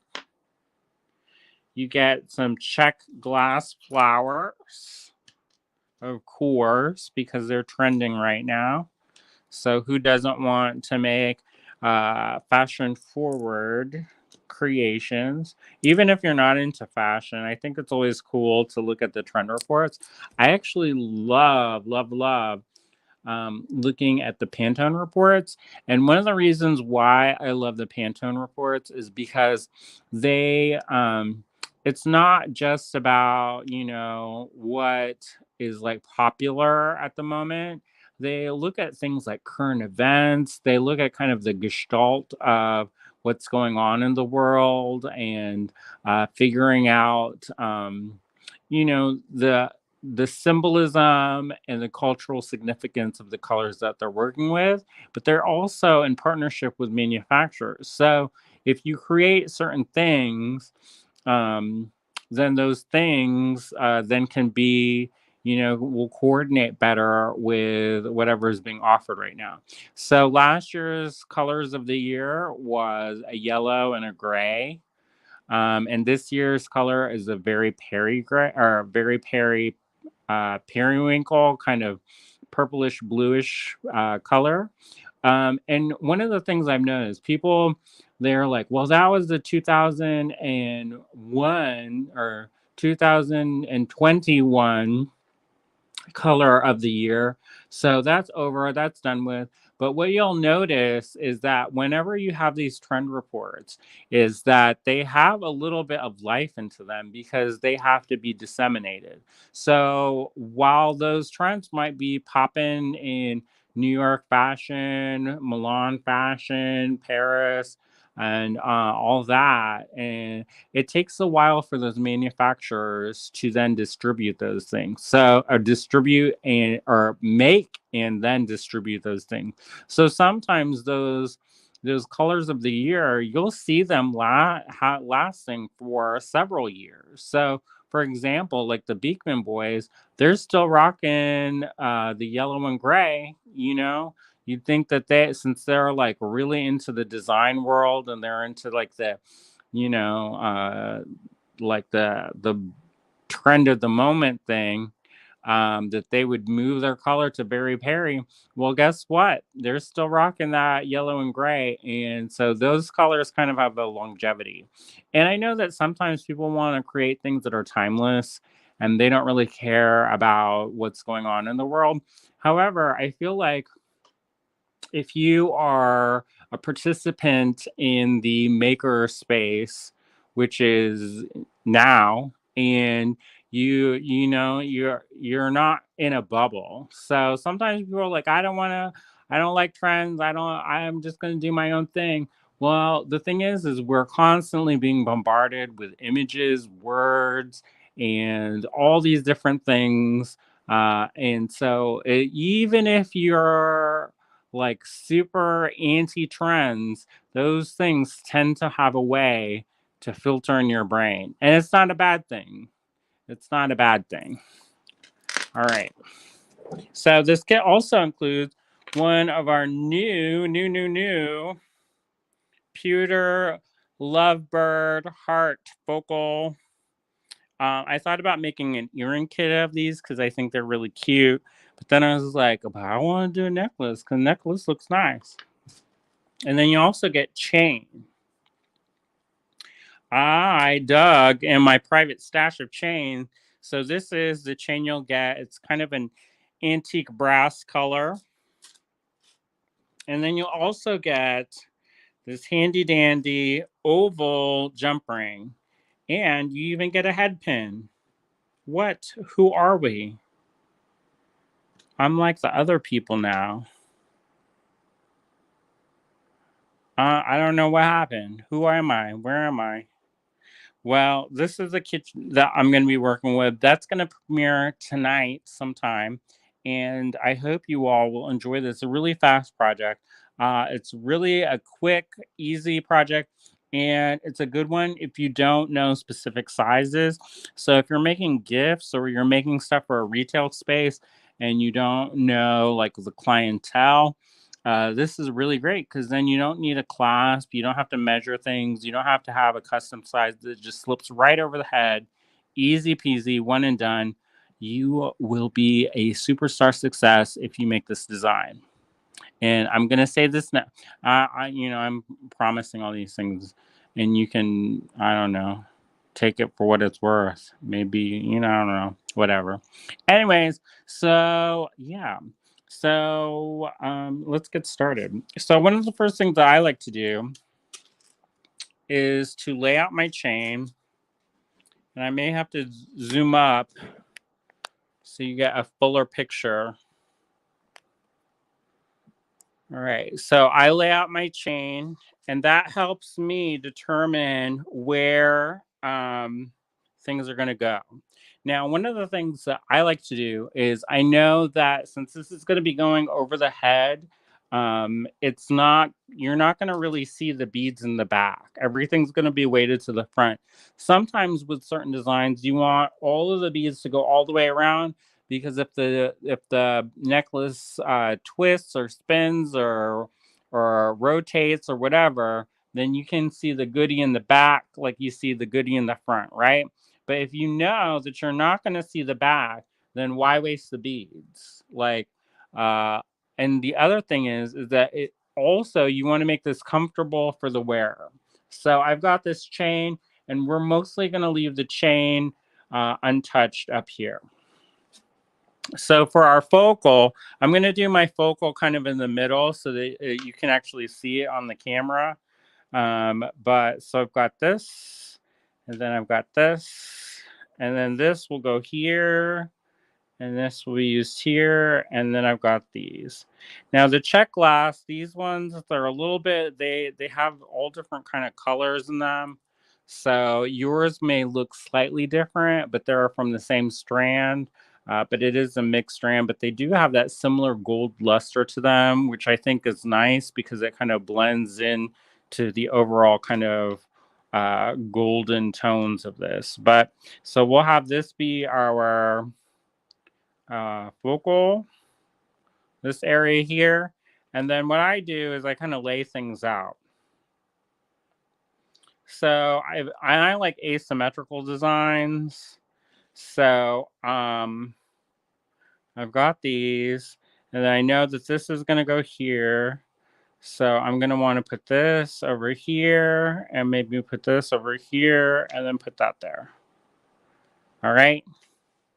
Bingo. Bingo. I see Mal says gotta go. We'll catch the replay. Thanks. Thank you for tuning in. And yeah, so the next thing we're gonna do is, let me put that in there. All right. So the next thing we're gonna do is, I like to do certain things first. And so I like to do the focal because then I can kind of get a weight of different things. And this is an open jump ring. That's an oval jump ring. And whenever you open and close a jump ring, you just kind of pivot. So most jump rings are like this, and they have an opening here. Don't ever open your jump rings like this because it will distort your jump rings and create a weak spot right here. So instead, just pivot your jump ring open like this, hold one side stationary and move the other side, and then you can close it up. And if there is a gap, you can open it and then kind of squeeze it a little bit so that it over corrects, and then it will slip into place and lock into place, and you won't have to worry about anything. Now, the nice thing about an oval jump ring is that it will hang a certain way. So I'm just going to attach this. If you wanted to make your Dingle Dangle first, you could do that. But I'll just show you how to add a Dingle Dangle in the future if you don't do that first. So I've got that. I'm going to string this up. If we wanted to put a little extra something on there, you could, because there's plenty of room on this head pin. So you've got, I'm going to string up one of these Czech Glass flowers. I'm going to take my round nose pliers and I'm going to create a loop. Now, everybody does their wire wrap loops differently. So you kind of have to go with the method that works for you the best. For me, I do it where I just wrap it around, and then it's kind of looks like a karate chop guy. And then I move, while it's on the plier, I'll kind of cinch that a little bit so that it's a 90-degree angle. And then I'll open up this loop, just like how we did with the jump ring. So there's enough room to squeeze that in there. And then what I like to do is I hold this stationary while I wrap it with my tools. I like to use tools while I'm working. Some folks like to use their fingers a lot, and you can certainly do that. But what I found is that this sometimes can be sharp. And if it is sharp, you'll get little micro cuts on your fingertips. And then when you go cut that lime to have your margarita, then it burns like hellfire. And you're like, Andrew, why did you make me do this? I curse you. And then I'm sad time. So don't do that. Use your tools. You've got the tools, use them.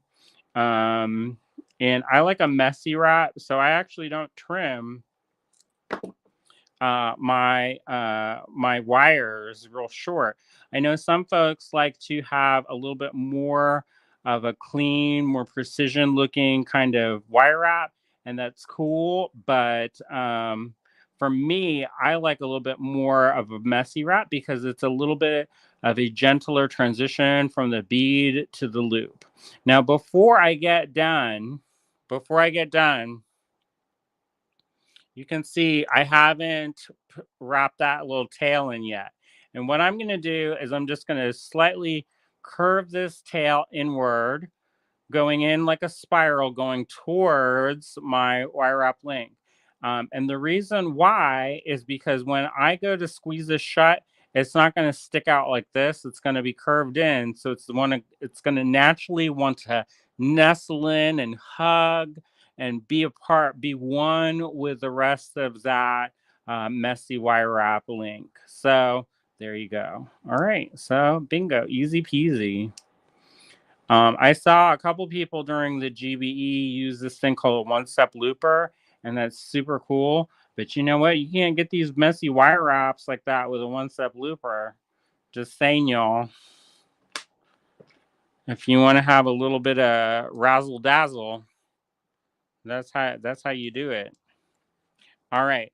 So what I'm gonna do is I've included, I don't know how many inches. I think there's 24 inches of this bronze 22 gauge wire. And you're probably going to end up with extra of this. But I'm going to cut off about 6 inches of this wire. Now, if you want to be really good, you can always, before you get started, sand down or use a cut burr on your wire ends, and that will create a little bit more of a finished kind of look, especially if there's any sharp parts, they'll be less sharp. So that's something to consider. Now, the thing that I'm going to do now is I'm going to measure down about 2.5 inches or so, and I'm going to take my round nose plier, and I'm going to bend that over. Easy peasy. What? And then I'm going to reinsert this, and I'm going to walk that around so that it makes that little karate chop guy, and then I'm going to bend that over. So it's a 90-degree angle. Now, some people don't wire up like this because if you squeeze too hard, it will create a dimple in the top of your wire wrap loop. And if you're working with fine silver, this is less than ideal. So softer metals, skip it. But this wire is pretty substantial, so I'm not going to worry about that because for one, I'm not going to squeeze with all my might. I'm just going to gently hold this. This is going to keep the shape of the loop, but it's not going to dent up the top of our loop. Okay.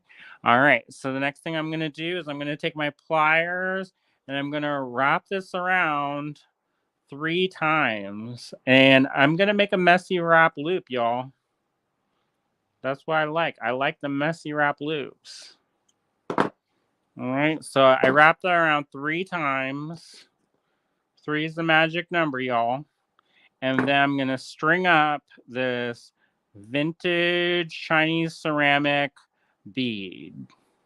And I think this is lovely because it picks up the tones from the Czech Glass. They're kind of lovely warm colors, but there's also contrasting colors. So it pops out just a smidge. All right, so what I'm going to do now is I'm going to take my round nose pliers. I'm going to go up about 1/2 inch or so, and I'm going to bend that over and create a loop, just like I did in the previous step. See that? Easy peasy. And I can get that to match if I want it to. Bless you. William sneezes, in case you're wondering why I'm just blessing folks. All right, so here's that. I'm going to open that. I'm going to pry it out open. I'm going to slip my little Lovebird new AG Lovebird heart charm onto that wire wrap link. And then I'm going to hold this stationary. Whoa. And then I'm going to notice I'm using this finger. This finger is extended, and that finger is going to hold this up. And the reason why I do that while I'm working is it keeps all of this from flopping in the way and getting in the way of my plier maneuvers. You don't want to get in the way of your plier maneuvers. All right, and I'm going to just twist this around. And unlike the other time, I'm not going to stop. So even if you get 3 times, you're just going to keep going around and you're going to keep on. And the reason why is because this side holds that space. But if you go and if you wrap this all the way around first, and then you do this side, you're going to run out of wire. So this will be a great big bulky wire wrap link. And this one will be kind of a petite wire wrap link. So we don't want them to be super uneven. You know, there's a beauty and variation, but we don't have to embrace that beauty too much. We can kind of make them as even as possible. All right. And then so I'm getting down here and I'm going to just twist it in so that it nestles gently into the curvature of that wire wrap, that messy wire wrap. And it tucks in beautifully. Whoa. All right. Bingo, bingo. And you might have to do some post adjusting. So once you get everything in there, you kind of have to play with it a little bit. But so you have that messy wrap loop like so. And if you have the bead, if it's a kind of a weird shape at that bottom, kind of like the egg shape, sometimes it'll move around and it'll look weird. But once you find that position that it likes, then it will be perfect. All right, so I'm going to go back onto the top where we started, and I'm going to keep wire wrapping around. And this is nice because it will help take up any of that extra space that we had before. All right. And it's better to use chain nose pliers instead of the round nose pliers because you'll get a little bit of a better grip. But that's what I've got in my general vicinity. So that's what I'm going to use. Okay, tuck that in like so. Easy peasy. I kind of got messed up right here because I went a little bit. I use these and they kind of slip down. But oh well. That's life. All right. So one thing I'm going to be careful of is I want to make sure that all of my loops are on the same plane. And what that means is that I've got a round here and I've got a round here and they're all on the same plane. And the reason why that's important is because if you have too many areas where this is going the other way and this one's going this way and that one's going this way, it's going to naturally want to turn your chain. So if you've ever made a necklace and the piece kind of turns by itself, that could be why, is because it's got that natural turn kind of built in. So the next thing I'm going to do is I'm going to, I don't know about that. I kind of, I could probably do that over. I have enough material if I wanted to do that over, but it's all right. I'm a little bit OCD about stuff like that. So, all right, there you go. That's a little bit better. It's still a little bit off, but that's all right. So the next thing I'm going to do is I'm going to cut off another 6-inch piece of this bronze wire. Now we've included a little bit of extra, so that way, in case you need it, you can use it, and then the wire matches, because sometimes you'll get wire from one person, and then it's super tricky to kind of match that. So this is a great way to have that little extra for you. We usually don't make our kits like this. Usually we let y'all buy your own findings and wire on your own.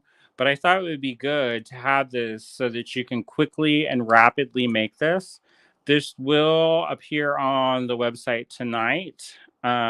We only have limited quantities of these. So if you want this, you kind of have to jump on it because I only had so many of certain beads to make the pieces.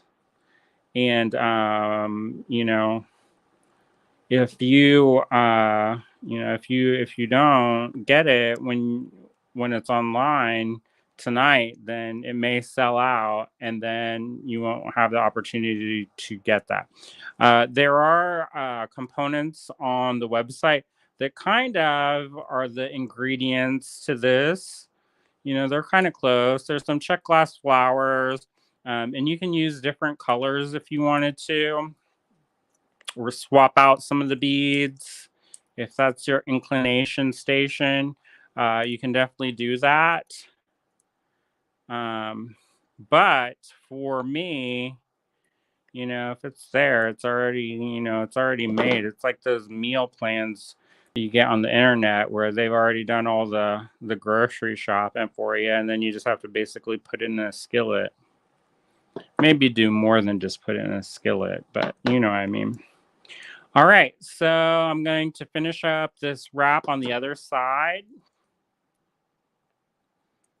And it's super easy. Sometimes when there's a little bit of a uh, divot in the bead, when you're going to wire wrap these, they can look a little bit funny. But you just kind of have to add more wire because then it kind of covers up a multitude of sins, as they say. And if it's not exactly 100% perfect, I think that kind of adds to the mystique of your piece. So that's fine too. All right, so this is going to be your focal for your necklace. How do you like that? Now, that may be long for some of y'all. You know, sometimes that may dingle down to your belly button. But you know, I like long kind of flapper style necklaces. So yeah. All right, so the next thing I'm going to do is wherever I see one of these beads, I'm going to open the jump ring up in this chain. I think this is a let me check and see if this is an open chain. If this is an open chain, you can open it up. If it's not an open chain, you have to cut that. You have to sacrifice a link. I think this is a soldered chain, so we may have to sacrifice a link, which is not the end of the world. Oh, so it is a soldered chain, so just cut that. And then yeah. All right, so you've got this little dingle dangle of the chain. And since it's a soldered link, we're going to have to add jump rings here. I'll add those extra jump rings in your kit too so that you can easily attach it. But otherwise, you would just take this and before you wire wrap this shut, you would connect it to the ends of your chain. So you cut off about inch and a half, maybe close to 2 inches.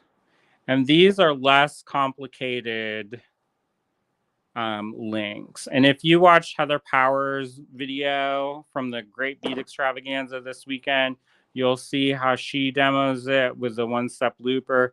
You can definitely do that with these because they don't necessarily need that visual weight that I was talking about with the other wire wraps. So if you need to do that, then just do that. But I'm so used to doing these wraps that I can pretty much do them in my sleep. And so I am going to do them. All right. And then you just string up your Czech Glass flower and then do the other side and attach it there. All right. So I'm not going to bore you because this is already a pretty long video. And all I'm going to do is the same thing over and over. So what I'm going to do is I'm going to finish up this one link. And then you're just going to have to imagine me doing the others. Because it's just the same thing. It's just a wire wrap link. And then after this video is done, I'll post this. And then you'll see the finished picture of the necklace. Does that sound good? Hopefully that sounds good. All right. And there you go. So there's your first link. And I'm going to make sure that they're on the same plane so there's not a lot of twisty action. And then the only thing that we would need to do after we put these in Remember, you don't need to go all the way in the back because nobody's going to see that really. Is just attach this end, these ends to this. All right. What do y'all think? Facebook user said, I missed the TGBE stuff this time around, so replays are in my future. Well, hopefully you enjoy the replays. And make sure if you have any comments or questions while you're watching the videos, you can always put those in the videos. And generally speaking, we get a notification whenever there's a new comment or question on the video. So folks can still answer, the presenters can still answer you if they see that. Now, if you're watching this several months later, it might be helpful to tag the presenter, and that way they will make sure to see that and it doesn't kind of get lost in the hubbub of time and space. All right.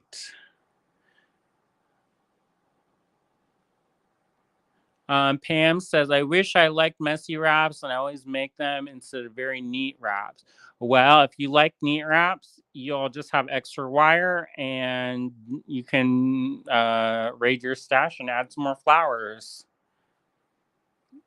I see a lot of folks. The Facebook user says, love it. Suzanne says, lovely. Marianne says, nice. Helen says, yes, good stuff. Pam says, love it, Andrew. Thank you. Michelle says, that's very cool, Andrew. Thank you. Liz gave me some hearts. Thank you. June says, thank you, Andrew. Nice design.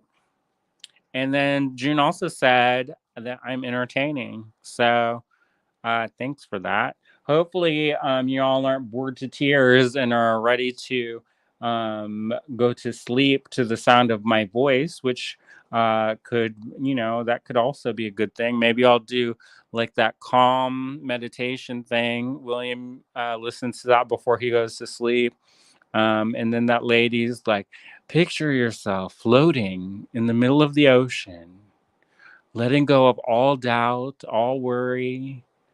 And so we can do that if you want.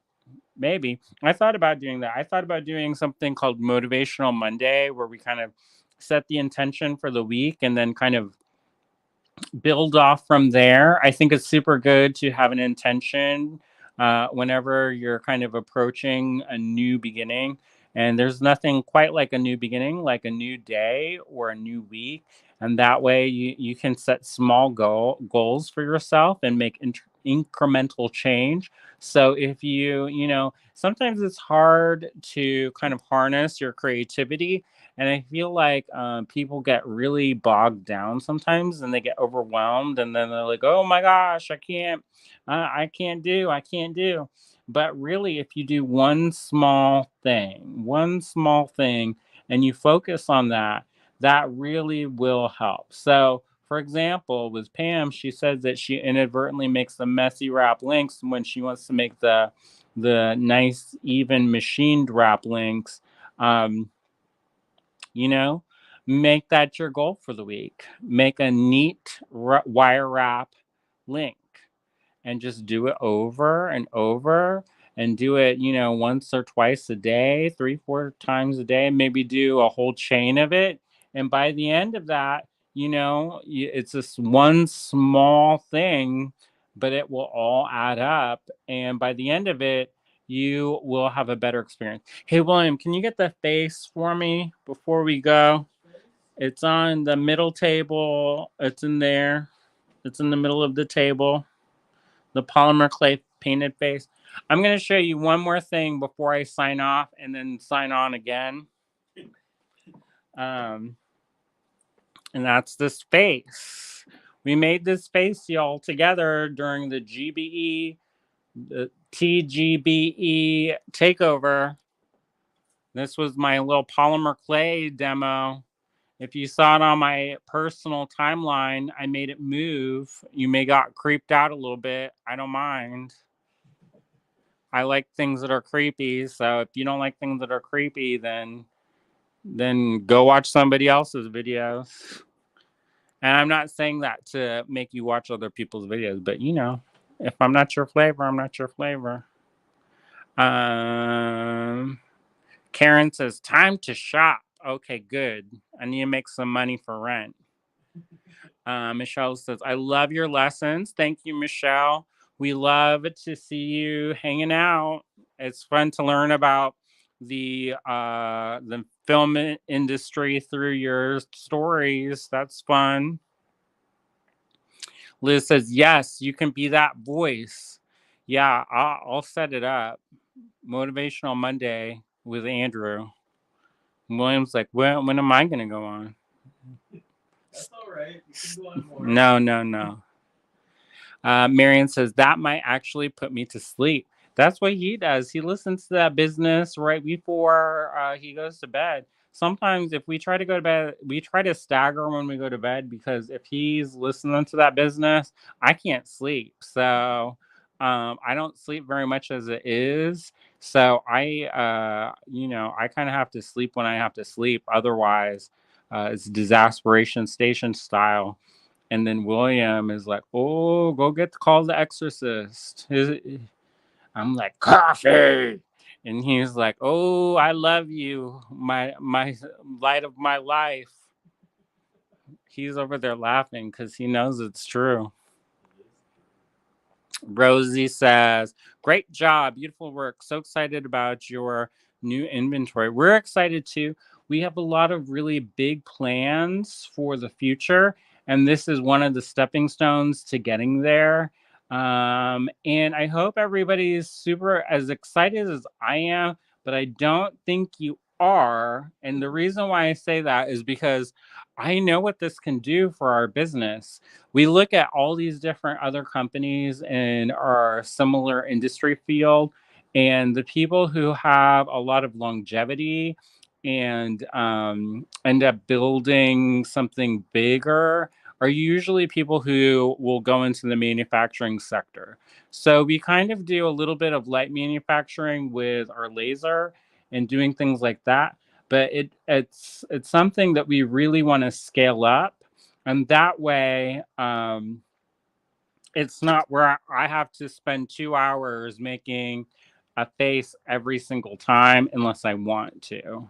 It's something that we can once I'm no longer able to make stuff, we can still generate an income from it. And, we have to think about the future, right? I see my parents who have worked so hard all their lives, and they never made very much money while they were working, which my dad is still working and he's almost 80. Um, yeah, it's one of those things where I when I see the struggles that they go through, then I think about my kind of life path and how as an artist, I have not always been the best at investing in myself and in my own career. So there are these kind of little glimmering opportunities where we kind of have to grab and get them so that we can kind of survive the storm when the storm comes. Make hay while the sun is shining, and set yourself up for success so that later on down the road it's not the trouble times. Hey, that maybe we'll do something like that, make a little extra there. Pam says, I have a difficult time judging the different distance of wire to use from the bead. One earring will be perfect and the other will be yuck. So if you do that little technique that I showed where you do one side and then you do the other side, then you will always have even sides because you can always trim the wire. That's a little sneaky little trick that you can use so that your wire wrap lengths are always even if you don't do the messy wrap. If you want it just to be kind of machined, that's how you do that. Patty says, turned out so cute. Love it. Thank you. Marion says, why do I always see you in your pieces with faces? Well, maybe because this is bald-headed, has very pronounced eyebrows, brown eyes, and it has COVID weight. So, and it even has bags under the eyes, which look like me. I also think that a lot of times artists will make work that resembles themselves just because it's kind of being filtered from head to heart to hand. So these ideas kind of percolate in my brain hole, trickle down to my heart chambers, get inspired there, and then make their way down to the hands, and then that's what you get. So sometimes, when the more times you see stuff, the more times it appears in your artwork. At least that's what I've found. Some people work in, bless you, some people work in very analytical ways, and their work is very pristine and very hyper realistic, and they do things that is less fluid. But for me and my process, I tend to work in a way that is a little bit more lyrical and whimsical. And so the way that I produce things will always change what I make. So even if I tried to copy somebody, it would still come out differently, because whenever I make something, I kind of add to it or subtract to it or change it up. Even recipes in the cookbooks, I always alter them. So whenever somebody sees like a picture I post of food, they're like, "What's the recipe?" I'm like, "Sorry, yo, I don't got that," because a lot of times I'll kind of tweak things as I go. And William probably has never had the same dinner twice, even though I cook the same thing all the time. It's just always different. All right. Pam says, "Gotta go. Thanks, Andrew and William, for the presentation." Donna says, "The new pewter line is beautiful. Thanks." Marianne says, "Head to heart to hands." That makes sense. All right. You want to come over here and say goodbye for now? You want me to turn this around? Maybe you'll have more luck turning this around than I do. Usually it's like up the nose kind of view, and it looks like this. Are you afraid? Yeah, I don't like them to see my boogies. Whoops. Got some orders coming in. Thank you out there. You see my two-tone ceiling. See, Marion, here we go. We'll do third face. Third face. Thank you, everybody. Thanks for tuning in. Thanks for all your support. Thanks for all the purchases of our new pewter line. We really appreciate it. And like we said, we got to pay off that pewter line, and we got to save some money and get the more things produced. I got big plans, y'all. Andrew's going to be making some new stuff for the line. It's going to be good. All right, everybody. Thank you for tuning in. And Andrew's going to be coming back to you with Cynthia. I need to ask Cynthia if she's ready. Mm-hmm. If she's ready, then we'll go straight into it. What time is it, William? 7:05, 7:15. So I'll ask Cynthia if she's still watching when we want to go on. And then we'll be on sometime tonight. Hopefully soon. Cause in the GBE, right? Somewhere. Somewhere. Everywhere.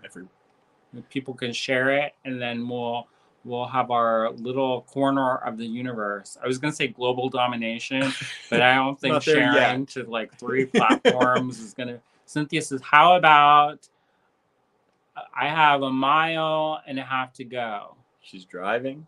I think she's walking. Walking. So maybe 8 o'clock. So 8 o'clock, everyone. Walk faster, Cynthia, but not too fast so that you're 1.5 miles. That's a lot. That's a lot of walking. 14, 15, 20 minutes. Yeah. You got enough time to drive home. She's hiking and listening. She's going to double stuff her day. We double stuffed our day the other day. Like triple, quadruple stuff. So we did the GBE in the morning. It's true. And then we went to... William's like... I'm like trying to hunch over some at the center. That's Otherwise, it's like this. I can stand up too. There you go. So I'm not hunching over. As I adjust myself. So we went to Contemporary Craft after the GBE on Saturday. It was a lot of fun. It was a long day, y'all. I didn't hardly sleep the night before. I slept maybe like 20 minutes. And then we went to here and set up and did our presentation. And then we were watching the other ones and doing kind of moderation stuff. I was making samples, and then we rushed over to Pittsburgh. We drove through sleet, snow, hail, blinding sunshine, and I'm probably missing one, but it was a lot. And rain. So we went through all that. We got to Contemporary Craft, ran inside, and then started making fibulas, which are not bones but are pins, fancy pins. And they are named that way because in theory they resemble a fibula, like the bone. Probably could have found a better name. No, I like the name. I mean, it is what it is. Doesn't look like a fibula to me. That's because he made the chunky one. The dude that made Todd, he made the jig, and it had a very wide stomach. But if you make it thin, like it looks like a safety pin, basically, it looks like a fibula. I'm not playing. It does. You kind of have to imagine it, but like, when you look at a bone, it's got those little balls that hit into the socket, and then it's got the two things. Looks just like that. Two things, and the balls at the end. Looks just like that. All right, but in wire and flat. So there you go. Picture it in your mind. Basically a large safety pin. And then, but what they did is then after they went to our station, they went to the fiber studio, and they made these little tiny looms where they wove stuff. And then they went over to the next one. And then they burned some wood and hung that from there. They were gonna have a wood turner, but the dude he bailed, so they didn't get that like high action on the. I think they had fun burning wood though. Yeah, nobody got hurt too. I was a little surprised. I was like, y'all didn't bleed nothing. Good job. And then I follow this dude on Instagram. I don't know why, but he turns bowls, but maybe because he doesn't wear a shirt. Maybe that's why. Maybe. I'll have to find that and drop that in the link for your own particular viewing pleasure. But sometimes he messes up, and I was like, dude, you're going to take something off. Like, this is not going to be there anymore after a while. Taking off more than his shirt. And now it's going to be one side, different.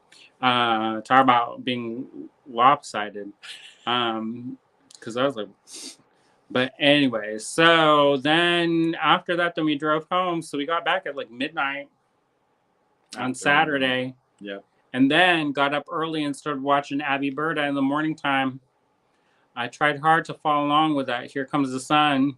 I think I did it. I was like, I could do this. Let's do this. All right. Hopefully you all had a good time. I see the numbers dropping. They're like, no. It's time to go. Time to go. 2.5 hours. I was going to try to seamlessly flow into the next one, but nah. He's like, just I gotta turn get it some off. food. He's like, turn it off. As William starts slowly moving out of scene. I know. Then we're like, Andrew's just left by himself. You see the books, and then they're like this. Hello. Buy some beads. Buy some beads, y'all. Andrew Puppet says, buy some beads. No, I'm getting wild. So, okay. All right. Bye-bye. Bye, everybody. Thank you. Thank you. We'll see you soon.